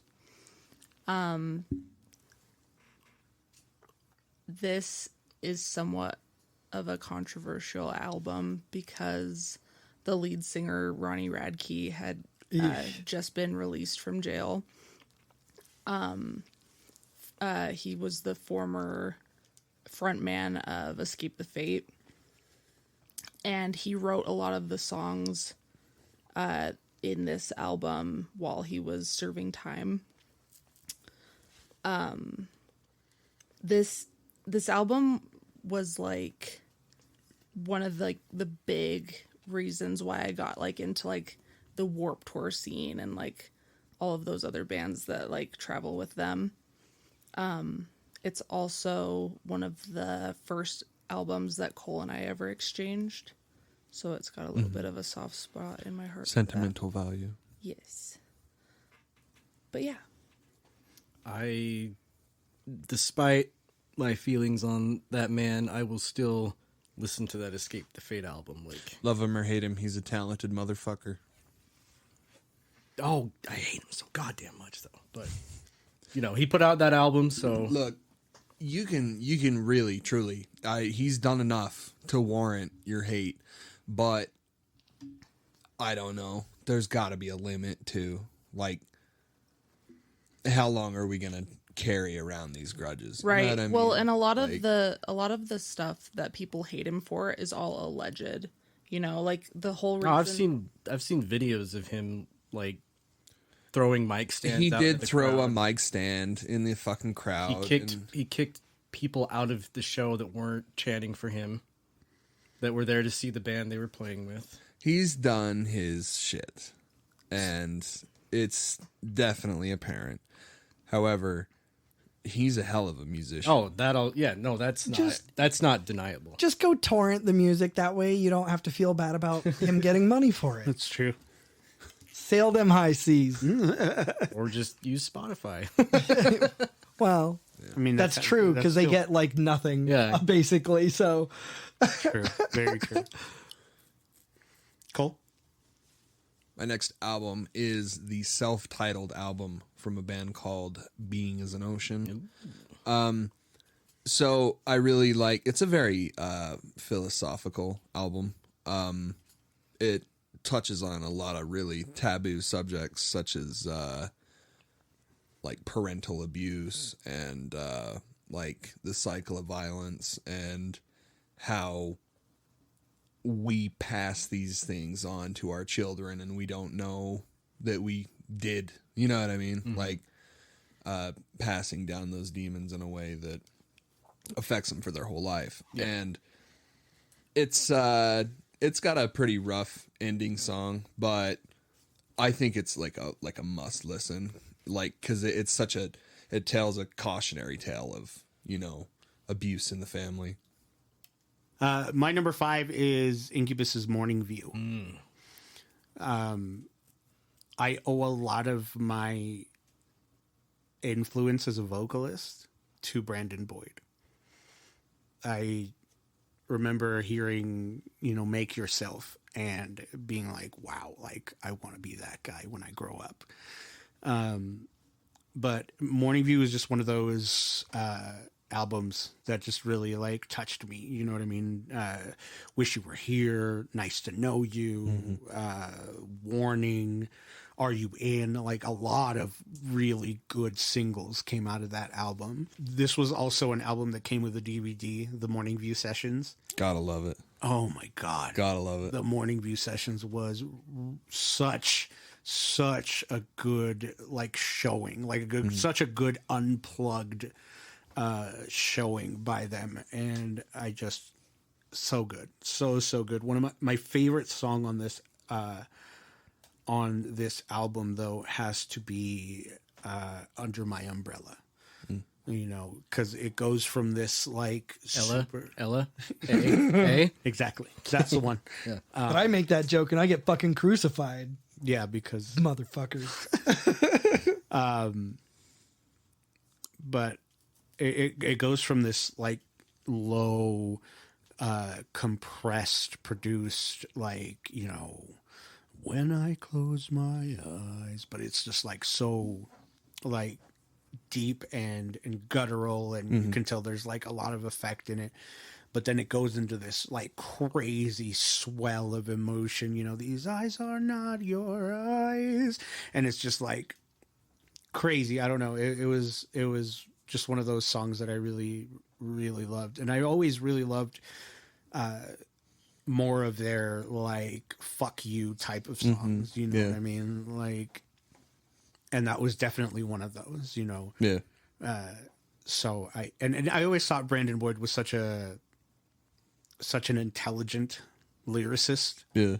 He, you know, it was just one of those albums that I listened to constantly, and yeah, definitely, Oh yeah. definitely Definitely favorite. definitely a favorite. Definitely listen to that one. So my next one was a toss up, as most of these are, but I had to go with an album called Tomorrow Come Today by a band called Boy Sets Fire. Nice. I came across these guys in high school. This album came out in 2003. And it like the first song I heard was a song called Release the Dogs. And it's kind of, these guys they're kind of a political, kind of a heavy punk political band. But when I don't really pay attention to the politics in these bands. Like my other album that I was going to put in here was Artist in the Ambulance by Thrice. That's one of my all-time favorites. But yeah, I just listened to it for the music, and this song was like kind of, it was the heavier song off of this album. So I kind of like, when I heard this, I was like, oh shit. And then I went back and listened to the rest of the songs, and I'm like, these aren't as heavy as that last one. I don't know, but it grew on me. And then Nathan Gray, he's actually their lead singer. He was their lead singer. He's actually I think I don't know if you'd call him a priest, but he's a member of like the Satanic Temple. Nice. Very cool. Very cool. Very cool. pretty fucking metal. But yeah, this album holds a spot in my heart, because my group of friends from high school, we all listen to these guys here. And my late friend John was really into these guys, and we would hang out after school and talk about them and listen to them. And he was like the first friend of mine, and I hate to say the first friend of mine, but it's true, but he was the first friend of mine that actually passed away. And so like every time I listen to these guys, you know, it's a bit of nostalgia. just think of those memories of going over to his house after school and playing Counter-Strike on the Xbox. That's right, I said it. Wow. It was on Xbox. Deep pull. And it was not near as good. No. But yeah, so Boy Sets Fire, Tomorrow Come Today. They have an album that came out before that called After the Eulogy. But yeah, these guys are they still like, you know, they still play shows after all this time, and they're definitely a band that I haven't seen live, but would probably give my left nut to see live. Let's talk. Derek? So my next one is Crash Test Dummies. No, it's not. It's not. I was going to say. So I mean, I would go with Smells Like Teen Spirit at this point. Never mind. Yeah. Well, yeah.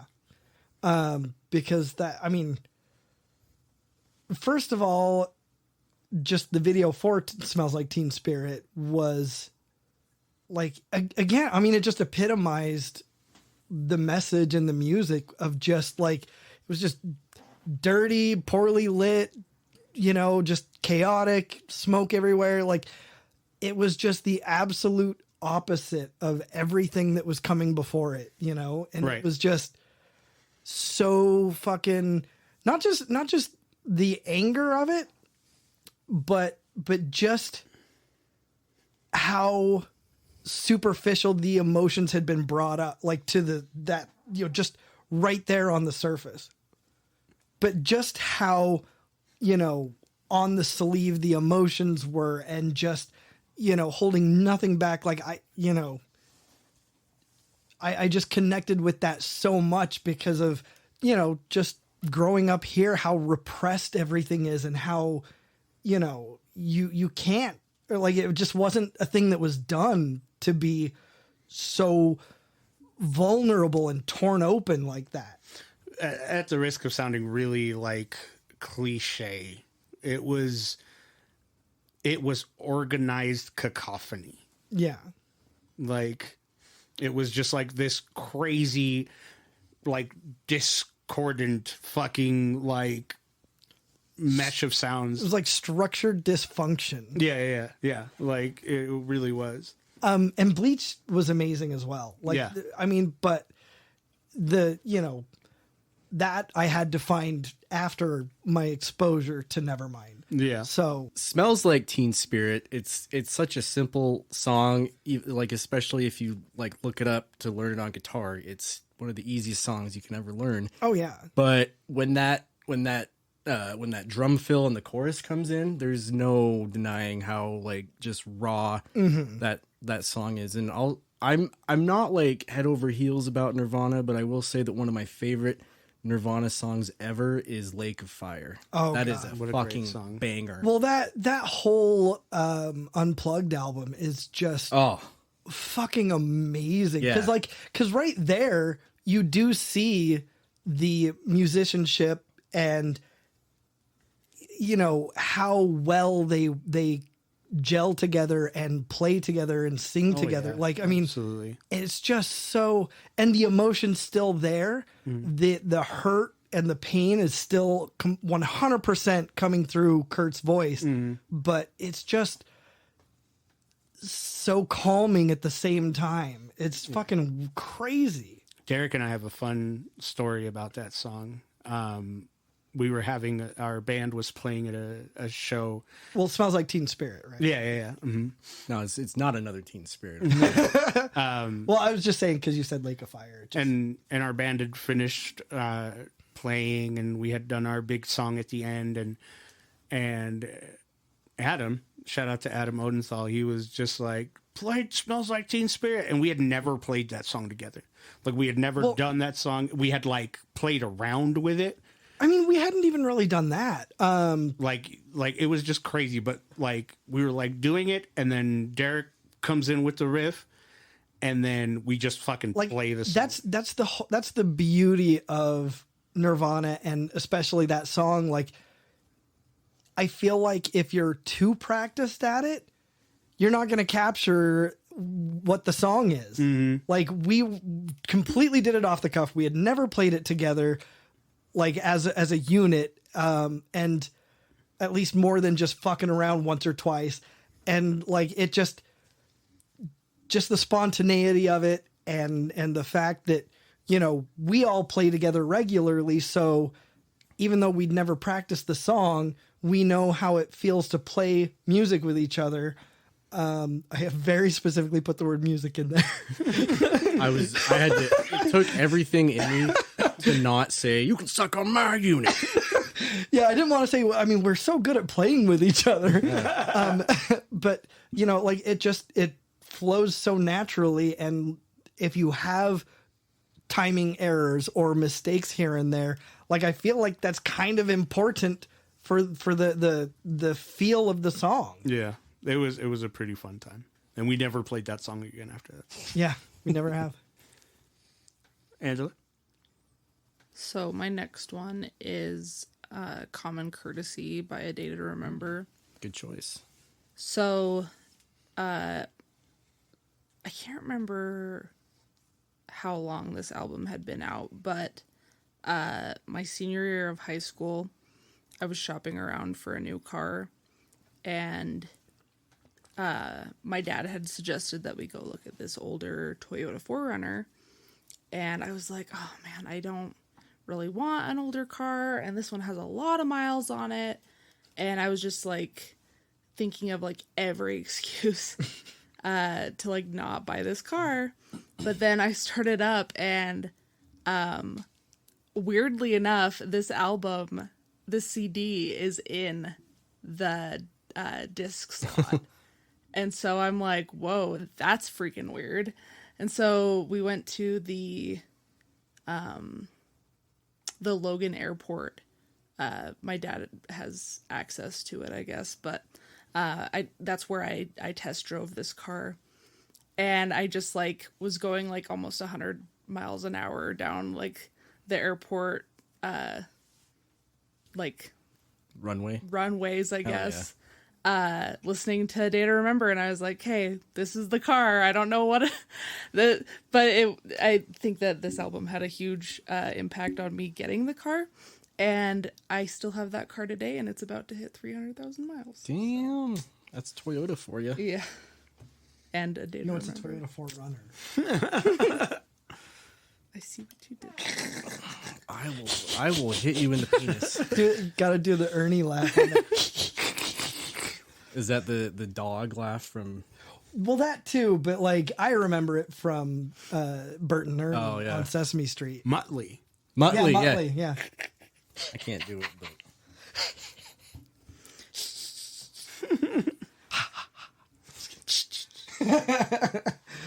Cole?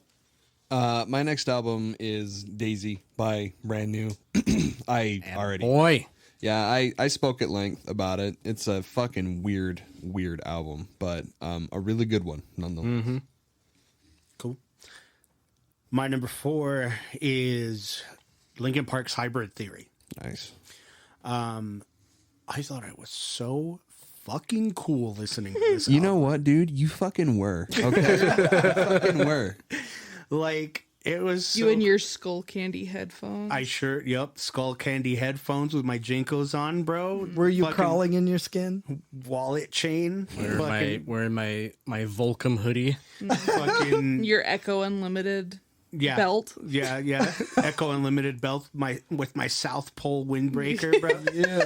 Like, it was one of those things. Your Etney shoes. Yeah, I was gonna say Fila shoes, but I had to spike up my hair with that Got to Be glue. yes, dude. Doing your best Mike To Shinoda. be glued, bro. What a fucking memory. Wasn't the O and Got had like the dots on Yeah, it? Like, yeah, the umlaut. yeah. What a fucking memory unlocked, bro. Jesus. Dude, when I first heard what was the song, what was the big single off that song? I don't even Album? remember It was which probably- songs were. In the end. In the end, wasn't it?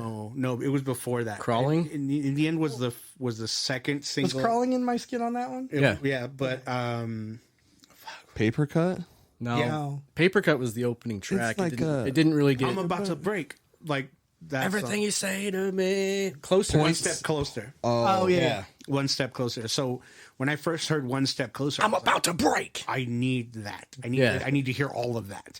And this was the first album I bought with my own money. Like, Fuck I yeah. had made some money doing some side jobs for my uncle, and he was just like, here, have some money. And I was like, fuck. I went to my local FYE and I fucking bought Linkin Fuck Park's yeah. Hybrid Theory, and it blew me away, dude. Like, it really did, because like the rock rap Right. mold, you know what I mean? Like, it felt so brand new, you know what I mean? Even though people had done it before, like with Run DMC and Aerosmith and, you know, all of that, but I felt like it was something that spoke to me in the time of my generation. Like, that was it for me. And then remember being like, oh man, Mike Shinoda's the dopest lyricist in the world. Yeah, he is. You know what I mean? Like, Front row tickets to the fucking Fort Minor concert. You're Bruh. like, he's my boy. He's Bruh. my guy. I gotta go where he goes. him and Styles are beyond unfuckwithable, bro.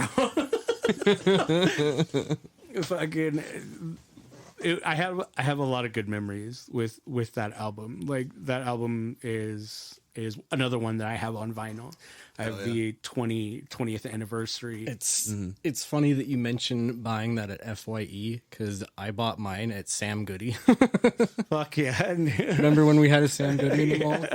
Where was that? It Oh, in the was- mall. Yeah, it was like, I want to say it was like by where Pretzel Maker is, like in that back area. That's crazy. But like, that album not only holds a lot of nostalgia for me, but like the albums that followed, the collaboration with Jay-Z and like Meteora, dude. Meteora is such a great album. I mean, Mike Shinoda going off and doing Fort Minor. I mean, I still bump the fuck out of Fort Minor. You know what I mean? So it really, like, I didn't realize, you know, how big they ended up getting. And then, you know, after a while, it became so cool to fucking hate Linkin Park. You know what I mean? But I was, them was my boys. Rest Always. in peace, Chester. Yes, rest in peace to Chester. But yeah, that Linkin Park's Hybrid Theory, definitely one of the big ones. You'll never be as cool as you were the first day you heard that album. Nope.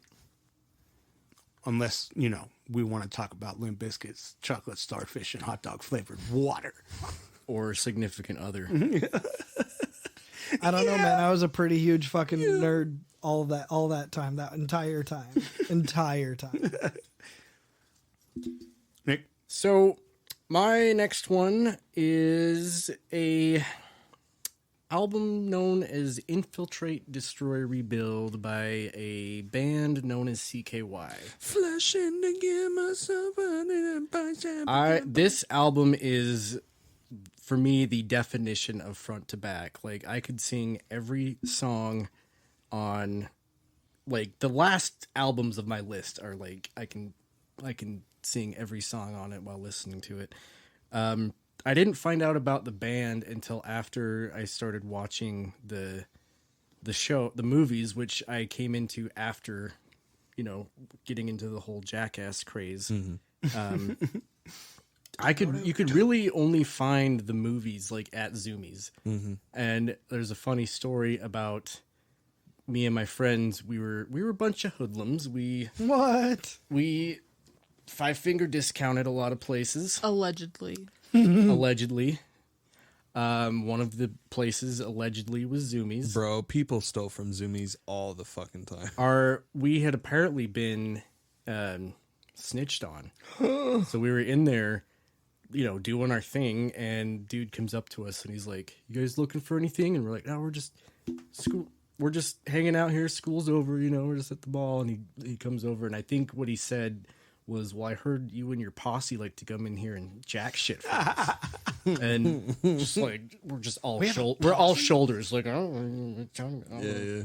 And they're like, "Well, we're watching you guys, so just know that." And I'm like, "Okay." And like, my pants, Challenge accepted. As you put stuff in your jacket. my pants are filling up with shit because I had CKY4 under my arm, under my coat. And I still have that DVD to this day. Nice. I have funny. all Allegedly. of them. Allegedly, yeah. I allegedly watched it the other day. But like the CKY movies are just, me and my friends, like we emulated all of those guys. Like, especially for me, it was Bam. Like, because I was a little bit of a skateboarder in high school, and I was like, man, he's so good. And like, he got me into him, the band. It got me into CKY, like Cradle of Filth, all those bands. And so I had watched the CKY movies, and then I was at Zoomies, like I was getting some, I think I was like birthday shopping with my mom or something like that. And like, I had my birthday money, and they just had like the display box at the front of the counter with like the CKY album. It had just came out, and I was looking at it like, I think this is the band that goes with the movies. And Yeah.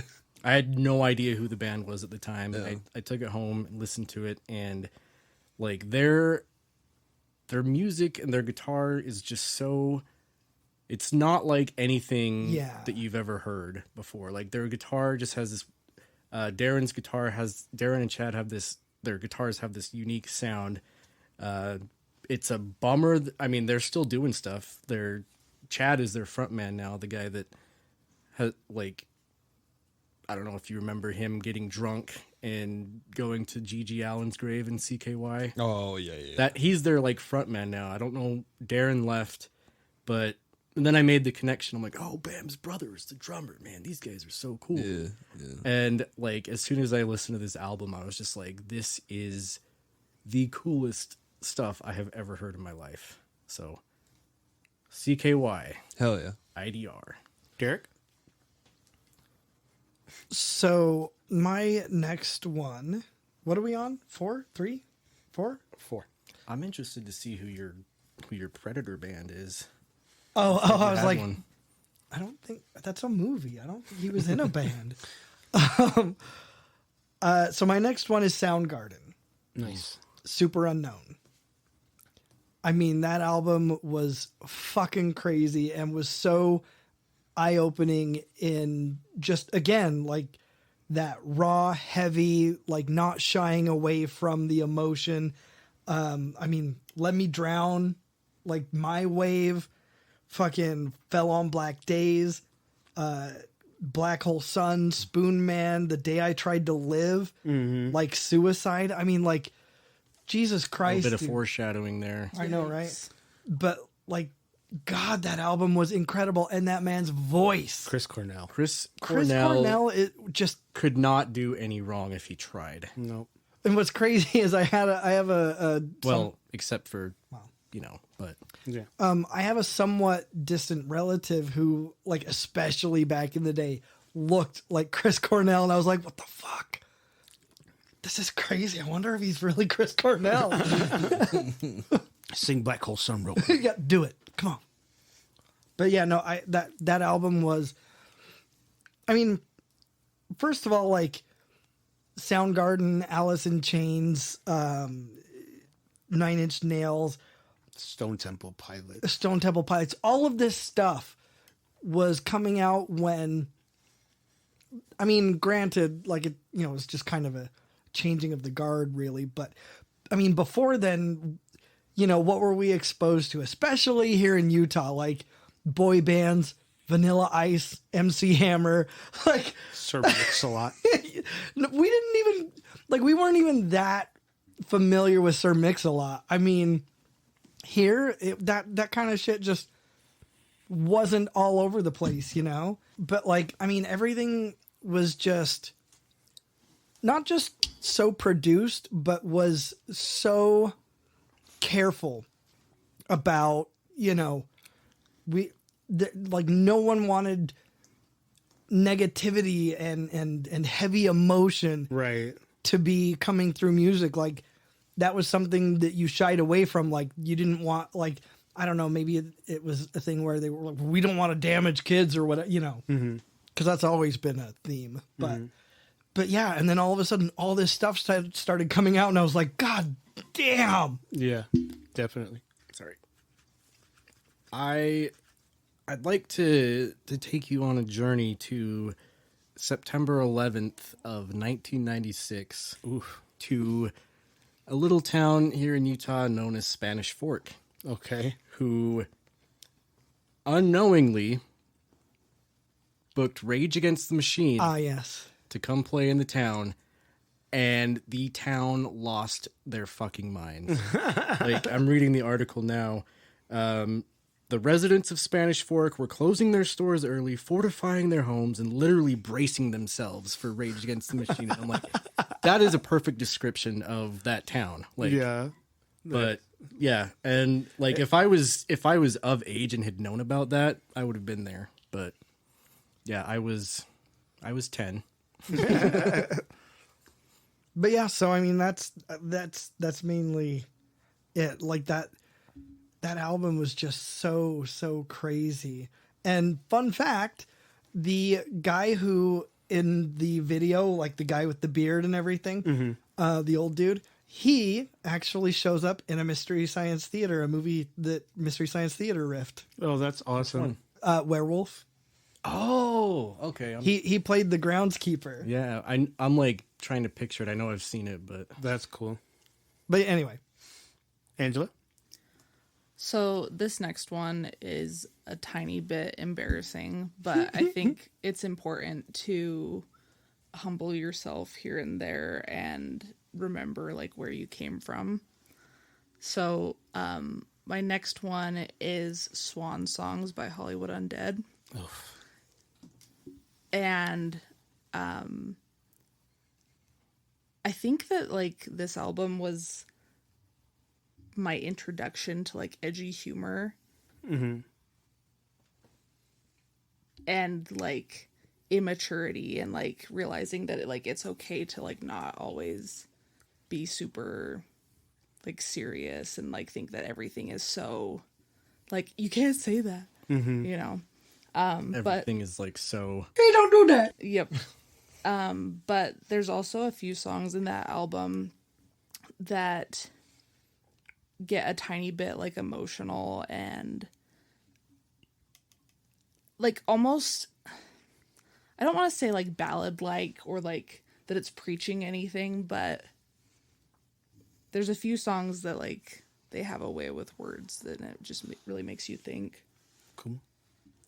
Yeah. Nice. Cole? My next album is called Happiness and Self-Destruction by a band called The Plot in You. The what? The Plot in You. Oh, okay. I thought you just said the plah on you, and I had no idea what a plah was. I was very confused. Nick, you're the only one that knows about this band. You know their tone. They're another kind of edgy band, but again, I chose this album because it is one of their it's their album that speaks to me the most.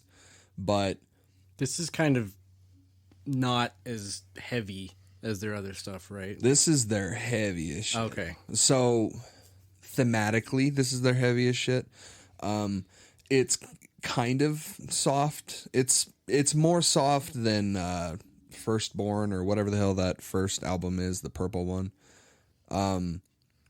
This one is more. There's a lot of like there's a track on here that he talks about like his grandpa that passed away, and then there's super self-reflective tracks such as like My Old Ways. Dear Old Friend is a really good one. Hole in the Wall is a fucking awesome song. There's actually a song on this album that I can't listen to because I just don't like it at all. It's called Pillhead.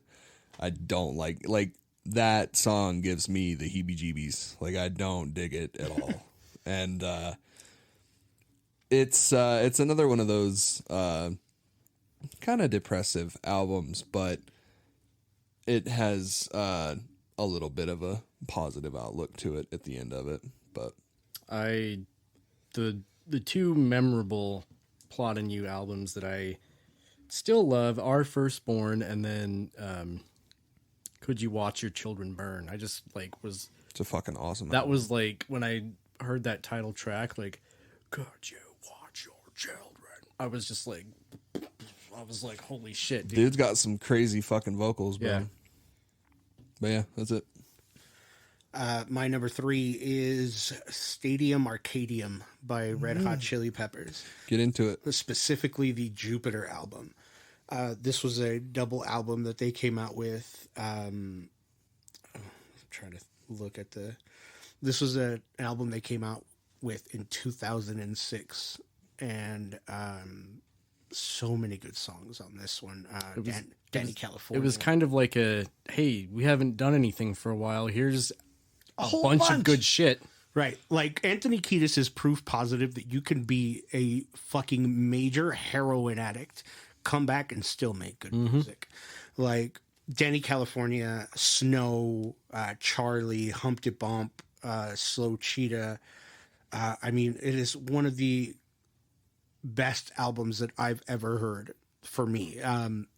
On the song "Torture Me," which is one of my favorite albums on the one of my favorite songs on the album, John Frusciante goes into this crazy guitar solo, and like legit, like a tear came down my eye because I was just like feeling the song so much. Yeah.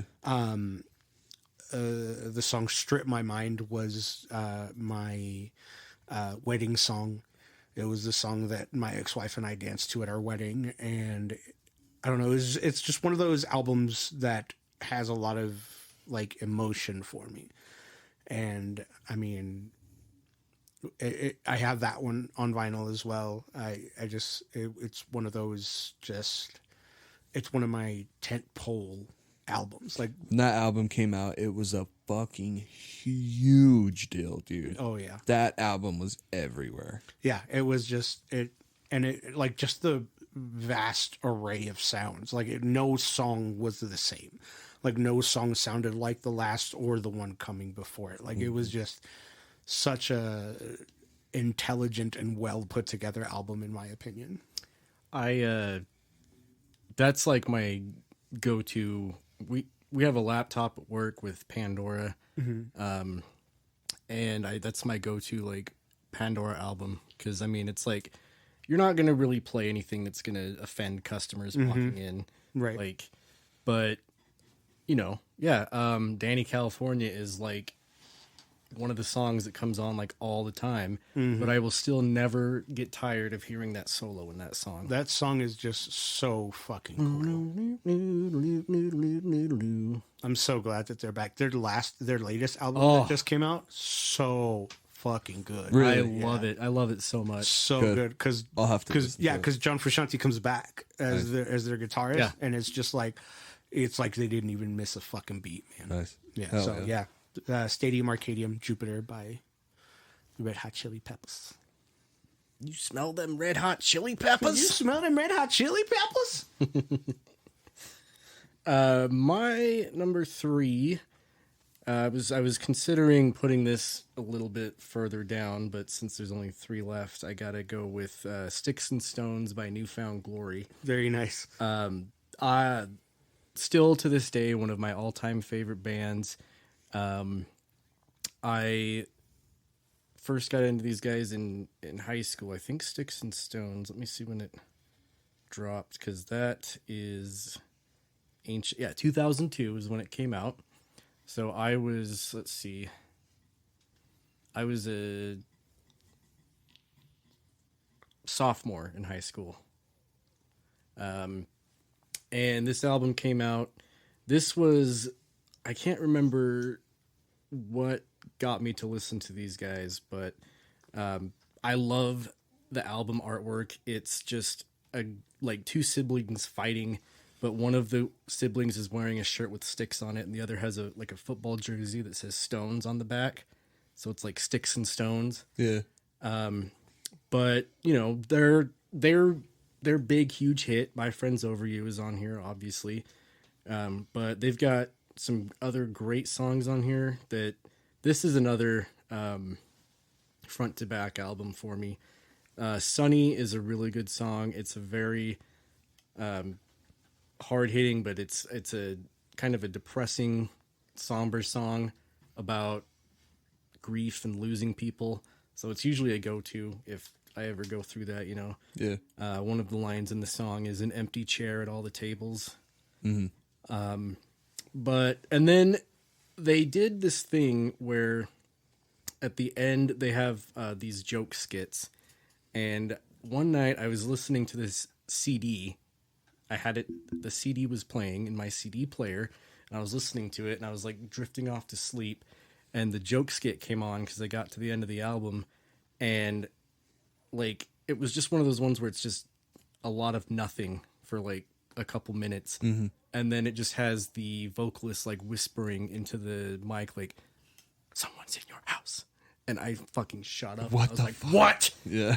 And I like looked around, and I was like, because I was at that point where you're just about to drift off into sleep, you know, and that I heard that, and I was like, but I got the chance to see them for the first time during Warped Tour, and then they recently came. They were supposed to come with another band that's on my list here right after these guys, but their band broke down, so it was just Newfound Glory. They played their 2 best albums, like one song off one song off the other, like back to back, and it was probably one of the best concerts I've ever been to. That's fucking dope. Yeah. Derek? I am going to go with Tool Undertow.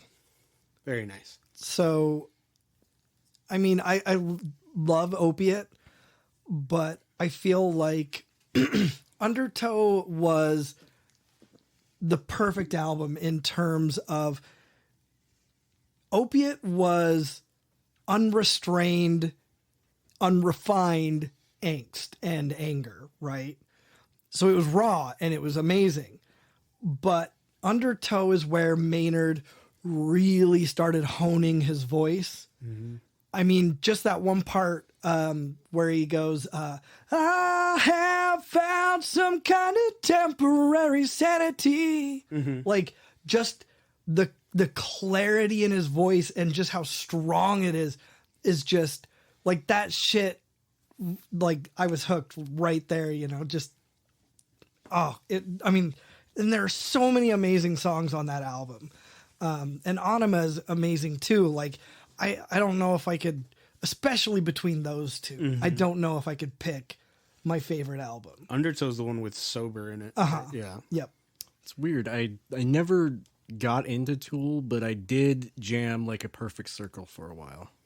Well, and that's one of the things too, is that Maynard not only has that beautiful, strong, clear voice, but he's also got a mean ass growl too. Yeah. And he whips that out every now and then. It's just so fucking dope. Very nice. But yeah, I mean, I love Tool. And I mean, just, you know, a lot of people kind of give them shit for being, you know, just, I don't know if I would say like pretentious or artsy or, you know, like way too into like their little concepts that they get into.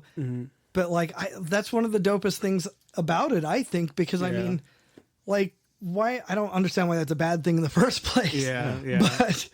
But yeah, like it's just so cool, all the different things they do and the way that they come up with their unique guitar sounds, and like it's just everything about it is really just so thought through and planned out. What is the is it Lateralis with a yeah, you can't deny that that's a catchy fucking bass line. Oh yeah. Dude, when I first saw that video, like that was the first song that I had ever seen. I was up late night watching MTV2 and fucking that fucking song comes on, and I remember watching that video and being like intrigued and freaked the fuck out at the exact same time, and I was just I need to listen to more, and I fucking dove in. Oh yeah, I mean, and that's the thing too, the videos are so perfectly dark and off-putting and complement the music so well. I mean, you couldn't have had a more perfect union between the music and the videos and images and everything, because the album artwork was all incredible too. But I mean, just like, and nothing to me was cooler than hearing Maynard go, hey, hey, hey. Yeah. Like, that was so fucking, I was like, oh, god damn. Like that motherfucker like scared the bitches into fucking him. Oh, yeah. Oh, that guy is scary. Throw your panties on the stage. You better. Don't you deny the man panties. Angela? My next one is Persona 5 Royale soundtrack, Nice. but also the Persona 5 soundtrack. This soundtrack is from my favorite game. I would often find myself like pausing the game and just leaving the music running like for a long time, and I'm sure that contributed to the short lifespan of our TV that we had. Cole and I paid money for like the PlayStation 4 themes that were based around this music. I think we legitimately bought the original album from iTunes. And it was not cheap. It was like $30, wasn't it? I think it was Mine like was 40 like 60. Yeah, it was more. Well, it was like 130 tracks. Like, Yeah. But yeah, I always find myself going back and just listening to this music over and over again. And it's just really interesting in how it's pop and jazz. They call it acid jazz. And it's just really fun to like pull apart. And then with the vocals from Lynn, also make it very appealing to listen to. That's a game soundtrack that like I don't listen to a lot of game soundtracks, but that one, like, I would just listen to while I was like going to work. Like, Yeah, just, great. It's soundtrack. great just to listen to, and I never really experienced that with a game soundtrack like that one. Very nice. Cool. You can't imagine how much fun we're having by Atmosphere. Ooh, very nice. So, I thought you were just saying that at first. You don't sound like you're having very much fun at all. no. Between this one and When Life Gives You Lemons, I really, really had to pick. This is the one that just kind of showed me. It's like, hey, you know what? This is life. Life fucking sucks. Has lots of ups and downs. But it's yours. Right. And you can't lose sight of that. Atmosphere has always been such an amazing motivator. Dude, I was so up Atmosphere's ass.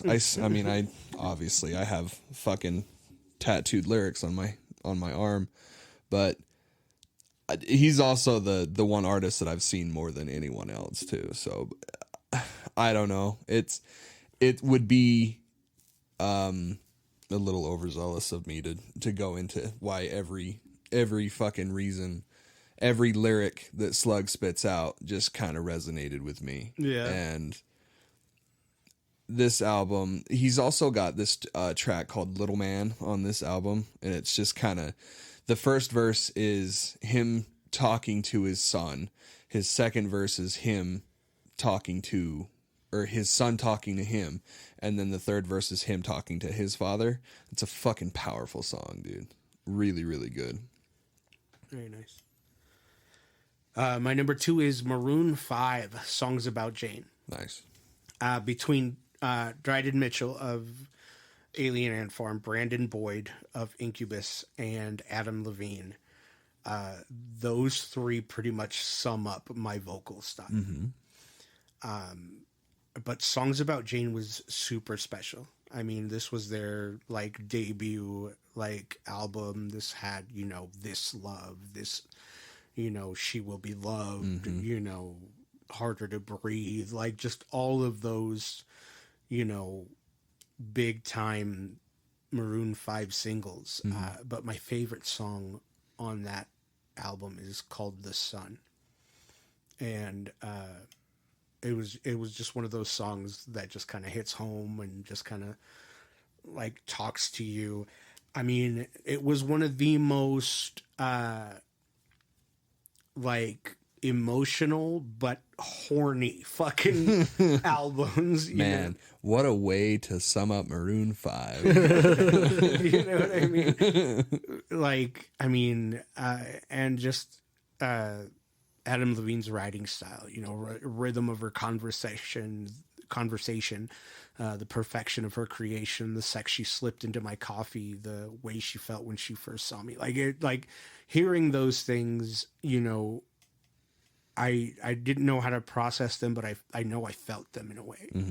And The Sweetest Goodbye is also such a cool song just because of like the way he hits his falsettos, and I just that's another one I have on vinyl. Like all of this, all of the albums that were really important to me in my life, I have on vinyl, and I think that one was pretty up there, especially because when I first heard Adam Levine sing, I was like, holy shit, Yeah. this guy's fucking got something.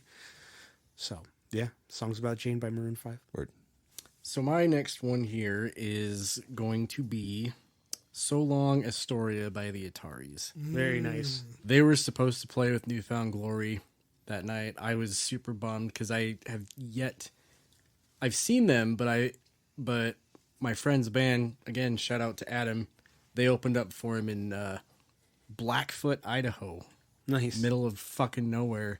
Very nice. And I got to see him and like hang out with them after the show, but I've been dying to see them again. And every time they're supposed to come through, something happens. But this album is, not only does it have one of the songs that they got most known for, it's a Don Henley cover called The Boys of Summer. which my parents are a fan of, like the Eagles and Don Henley, and they heard this song and they actually really liked it. Nice. But this whole album just is reminiscent of, like, they're reminiscing about, like, summers in school. There's a song called Summer of 79. And that's just what this whole album reminds me of. It's just like hanging out back in the days of high school, like during the summer, you know, like going and doing shit in the summer. Yeah. Better times is what this album reminds me of. Very nice.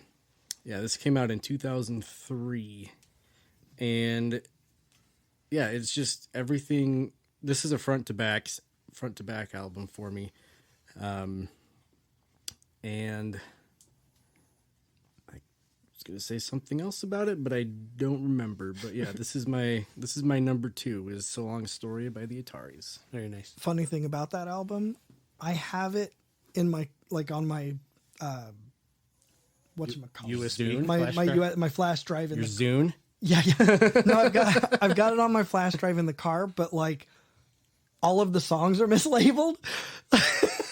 So like, you know, Boys of Summer will pop up, and I don't even remember what song it is, but it's not Boys of, like, it's just some random other song from they're all mislabeled. So I just Is it labeled like Lincoln _Park _ no crawling.mp3? No. These are all. It's all just the song names. They're just mixed up. But like, yeah, and they're all the other songs from the album. So it's not like it's labeled with a song like an Alice Cooper song or something. Right. But like, yeah, they're all just wrong. That's funny. Yeah, no, whenever I listen to that album, I'm like, yes, this is. Oh yeah. This was before my time that they're singing about, but it's, you know, but simpler times. Right. For my number 2, I'm gonna go off list again. And I'm gonna say Oingo Boingo. I'm gonna pull a deep pull. I was like, that's a deep cut. And I'm just gonna have to go with the best of, because I mean they have way too many amazing songs that are just it's weird how unknown or unremembered Oingo Boingo is for how much they've influenced culture. Oh yeah, absolutely. I mean, Weird Science alone. Mm-hmm. I mean, that song, like, I don't think I know a single person who doesn't know that song. Right. They just don't know who the fuck it is. Yeah. And Dead Man's Party is just mwah, like such an amazing song. Yeah. And of course, you know, that's Danny Elfman. So you've got the Simpsons theme, every Tim Burton movie ever. Yeah. In fact, he did all even though, what's his name? Chris Sarandon was the voice of Jack Skellington. Mm-hmm. Is that right? Yeah. Is that his name? I think so. I mean, it was Danny Elfman who sang all of the parts. Mm-hmm. Like, he did all of the singing for Jack. Yeah. And like, he's just such an amazing composer. He really is. I mean, my God. But anyway, yeah. So I'm gonna have to go with Oingo Boingo for 2. Cool. All right. Well, we're rounding it off to the last ones. So thank you for coming on this ride with us, guys. I know this has been quite the ride, but not to mention how long we have been trying to do this fucking episode. Like, we've literally been trying to do this episode for like 2-3 months. Yeah. Yeah. So, final albums, Angela. So the final album on my list is Numbers by Woe Is Me. Nice. It is the first album that Cole ever exchanged with me. That's probably really the only reason why it's my number 1. But also, the band doesn't exist anymore. They completely broke up and created a new band that really sucks now. And God, they were good in the beginning, though. Yeah. Issues was so fucking good in the beginning. But there's some good tracks on there that I still enjoy to this day, and it just reminds me of the time that we spent in my bedroom at my parents' house burning CDs. Is that what you kids called it, dude? Burning CDs I'm on gonna my burn your CD so good.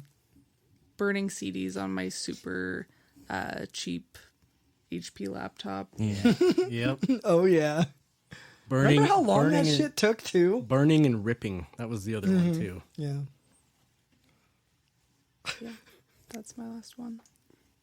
Cole? My final album, The Wall by Pink Floyd. Very nice. I'm not too big of a legacy music kind of guy. Like, I like the single tracks. You know what I mean? I like the Stairways to Heaven. I like the Enter Sandman. I like the, you know what I mean? Like, I'm kind of. You're like a song. So you're a song like, guy. You're not really like a concept album, dude. No, I love concept Or- albums. oh, okay. That I think you sound more like a song guy instead of like an album. but it's more with like older bands. Yeah, okay. is what I'm trying to Oh, say. okay. Like Led Zeppelin. I have no fucking idea, but like Pink Floyd is one of the only like older bands, like old guard bands that I really ever fucked with mostly. And The Wall is so fucking good, and it is a concept album, and it's it just tackles identity a lot, and I really dig it, and it was such a cool fucking time. I really dig the movie too. It has some of that late 80s, early 90s animation in there that was fucking so sick. And I could talk about The Wall for hours upon hours. Fucking phenomenal CD. But that's it. Cool. My number one is Soul Like Khan by Soul Khan. I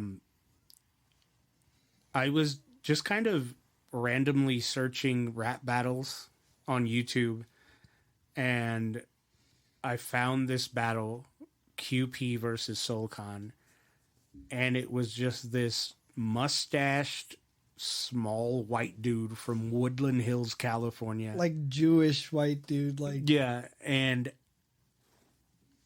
he I'm like, well, let's see how this goes. And the other rapper spits, and it's all like dope and all that stuff. I mean, it's passable. But then Soul Khan starts to rap, and he has got the biggest dude in him. And he just has this like booming voice, and I'm just like, what in the world is this? And I go to listen to it, and this album is one of my favorite albums of all time. There is never a time where this doesn't come on in a playlist and I skip it. Yeah. well, and his voice is like super. It's like milky smooth too. Yeah, like it's yeah. really just like it's deep and booming, but it's weird and calming too. Like Yeah, it's like if Billy D. Williams knew how to rap. yeah. Ooh, You know what I mean? And, Welcome to the cool side of the I pillow. was just thinking that. and he's such the anti rapper. You know what I mean? Like, they let the floodgates open. I don't like the result, and I ain't concerned with swagger, homie. I'm an adult. Like, or one of my favorite lines of his comes from a song called Minion on this album, and he goes, "It's like 10 times a day I play the janitor sweeping up the stairway to heaven, clutching the banister, and each step's a mile high. So I ascend with deep breaths and wild eyes and never lose my stamina." Like, he has this way with words. And my favorite song is the title track. And because I feel like it describes me almost to the T. You know what I mean? Like, I'm a hell of a geek with intelligence speak, small time, but my skill will embellish my reach. Fuck the upscale life and the elegant eats. Just a grilled cheese and french fries and tell me it's cheap. You know what I mean? Like, if it wasn't for me listening to this man and his album, like I would have never had the courage to rap, or at least I wouldn't have had it in that instance. You know what I mean? Like, The genesis. yeah, like it was literally what drove me to creating hip hop. It's what drove me to start rapping. You can still hear some of my style in that man, like some of that man in my style. I mean, and I can't, like, if you guys ever get a chance to listen to this album, like, please do, because it just has some of the like coolest lines, and he has his bravado. He has a song on there called "Suck My Dick," like, you know what I mean. But in that song, he talks about how crazy the life is. The iPod, the iPhone, oh my God, is my home just another hard drive to hold shit that I own. Like, he's so intelligent in his music, and in every album that followed, Acknowledgement, Pursuance. I mean, just all of his music to me has never missed. And so this album in and of itself is an inspiration, and always is a never skip front to back. Always. Word.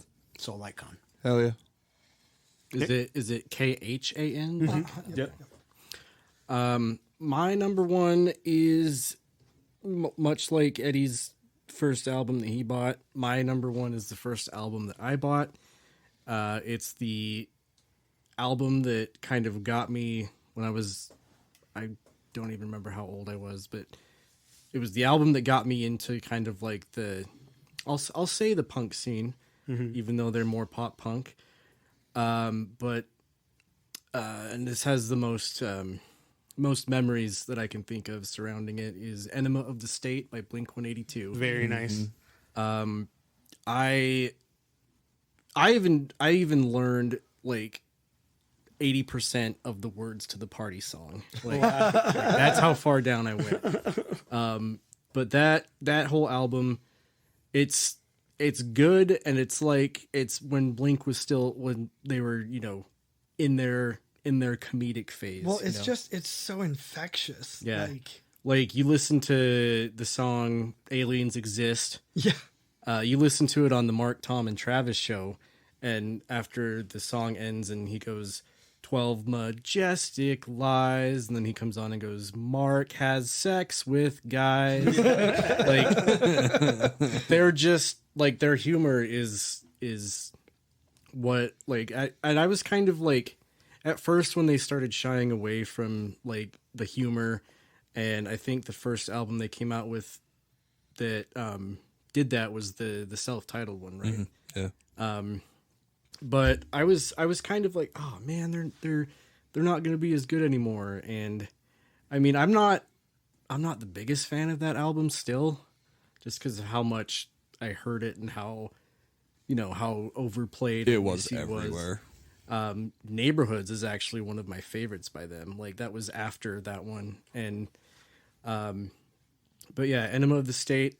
I can still distinctly remember opening up the CD booklet and not knowing what everyone's lined up for. Yeah. Because I didn't know what an enema was at the time. Yeah. And then I just remember, man, this nurse on here is really hot. Yeah. I'd let her give me an enema anytime. Right? Any day of the week. And many time. I see what you did. An enemy. An anemone. But yeah, this album was like one of the first like punk bands that I ever heard. I mean, obviously, and Adam's song I think is on there, but that one has done a complete 180, and it's a hard song to listen to now. But still a great song. I think my favorite song on there is probably Dysentery Gary. Yeah. I fucking love that song. Got a lot of heartache. He's a fucking weasel. Yeah. Yeah, that's a good one. But I really like Aliens Exist, and then I really like what's that? I think it's called Wendy Clear. Wish it didn't have to be so bad. Yeah. That's a good one. That's one of my favorites. And their harmonies are just so fun. Yeah. Yeah. And it's funny because they harmonize so well for two people who really don't know how to sing. Exactly. Oh, yeah. Well, I mean, I'm sure there's a little bit of pitch correction in there, Yeah.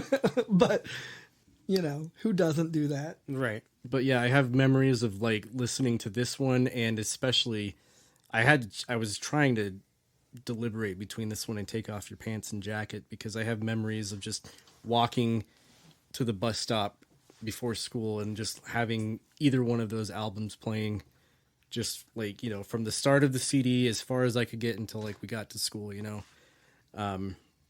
But yeah, that's probably my most like influential album as far as like what got me into that kind of music, and the roller coaster that it went to from listening to that to listening to bands like Kublai Khan and like all these crazy just heavy hardcore bands. Yeah, definitely. Dude Ranch is one of my honorable. Oh, Dude Ranch is great. Dude Ranch is probably one of my favorite Blink-182 albums. Josie, that song is probably one of my favorite songs ever. Derek? Okay, so my number one album is gonna be "Stay What You Are" by Saves the Day. Nice. Okay.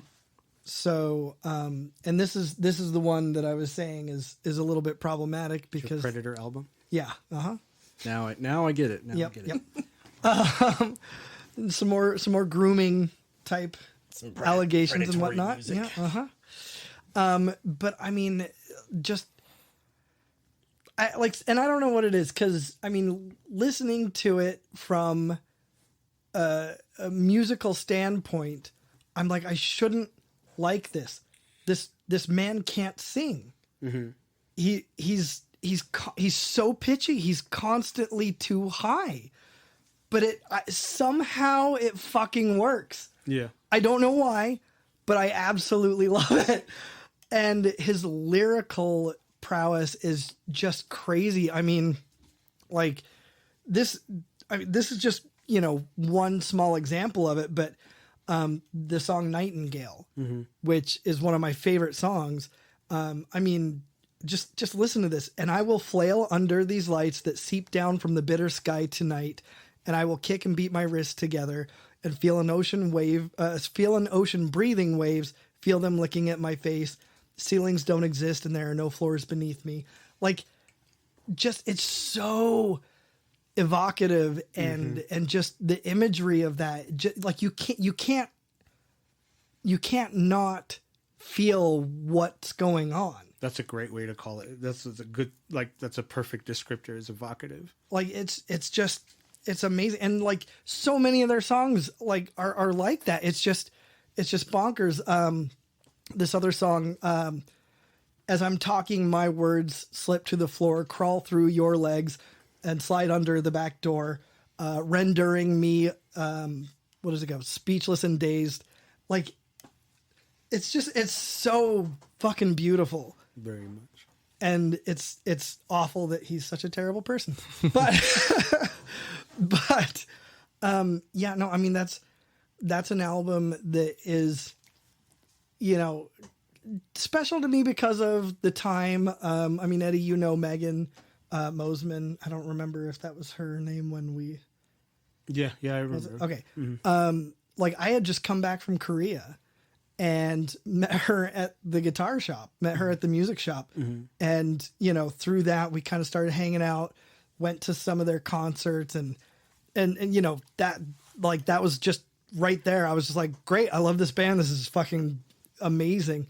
And, you know, she's gone and that's fine. Like, she's well out of the picture and I'm A-okay with that. But, I mean, that band has always been something that, especially that album. I mean, some of their other albums, I mean, they're good, but like, man, that album just hit. Like, the entire fucking thing. Very slaps. Oh yeah. Very cool. But yeah. All right, we've reached the end. I would love to get some lightning round honorable mentions out of the way. No context, just name them off. Angela, do you have any?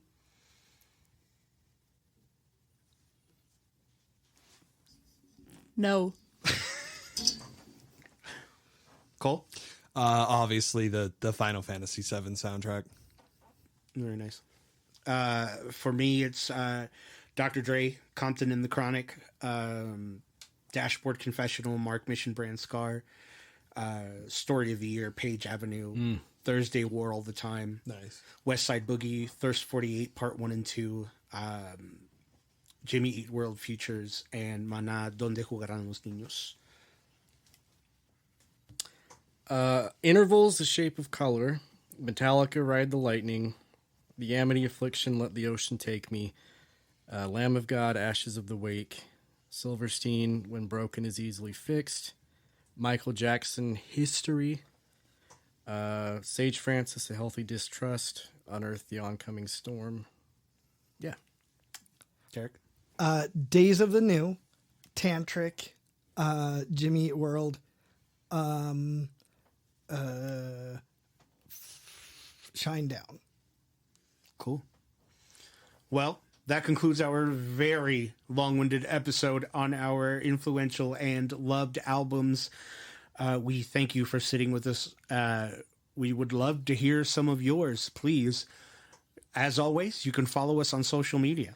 On Facebook at the Nerd Corporation, a podcast. On Twitter and Instagram at Nerdcourt Podcast. Or you can shoot us an email at nerdcourtpodcast@gmail.com.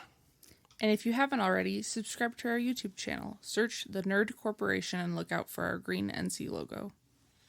And if you want to hear this episode unedited and in its entirety, consider supporting us on Patreon. Patreon.com/nerdcourtpodcast. Several tiers of loot to have access to, from stickers and shirts to extra content and bonus episodes. We'd love to thank our Nerd Corporate backers, Glenn the Simp, Fillmore McLaurin, and Jake Hurst, and our Nerd Financial investors, Kim Nichols and Dallin Gilbort. Thank you, Dallin. Thank you, Jake. Thank you, Fillmore. Thank you, Mom. We love you. Bort, Bort. If you can't make a monthly contribution, consider supporting us on PayPal, paypal.me/nerdcourtpodcast. We want to have the best loot, the best giveaways, and give you the best nerdy experience, and that is the best way to do that.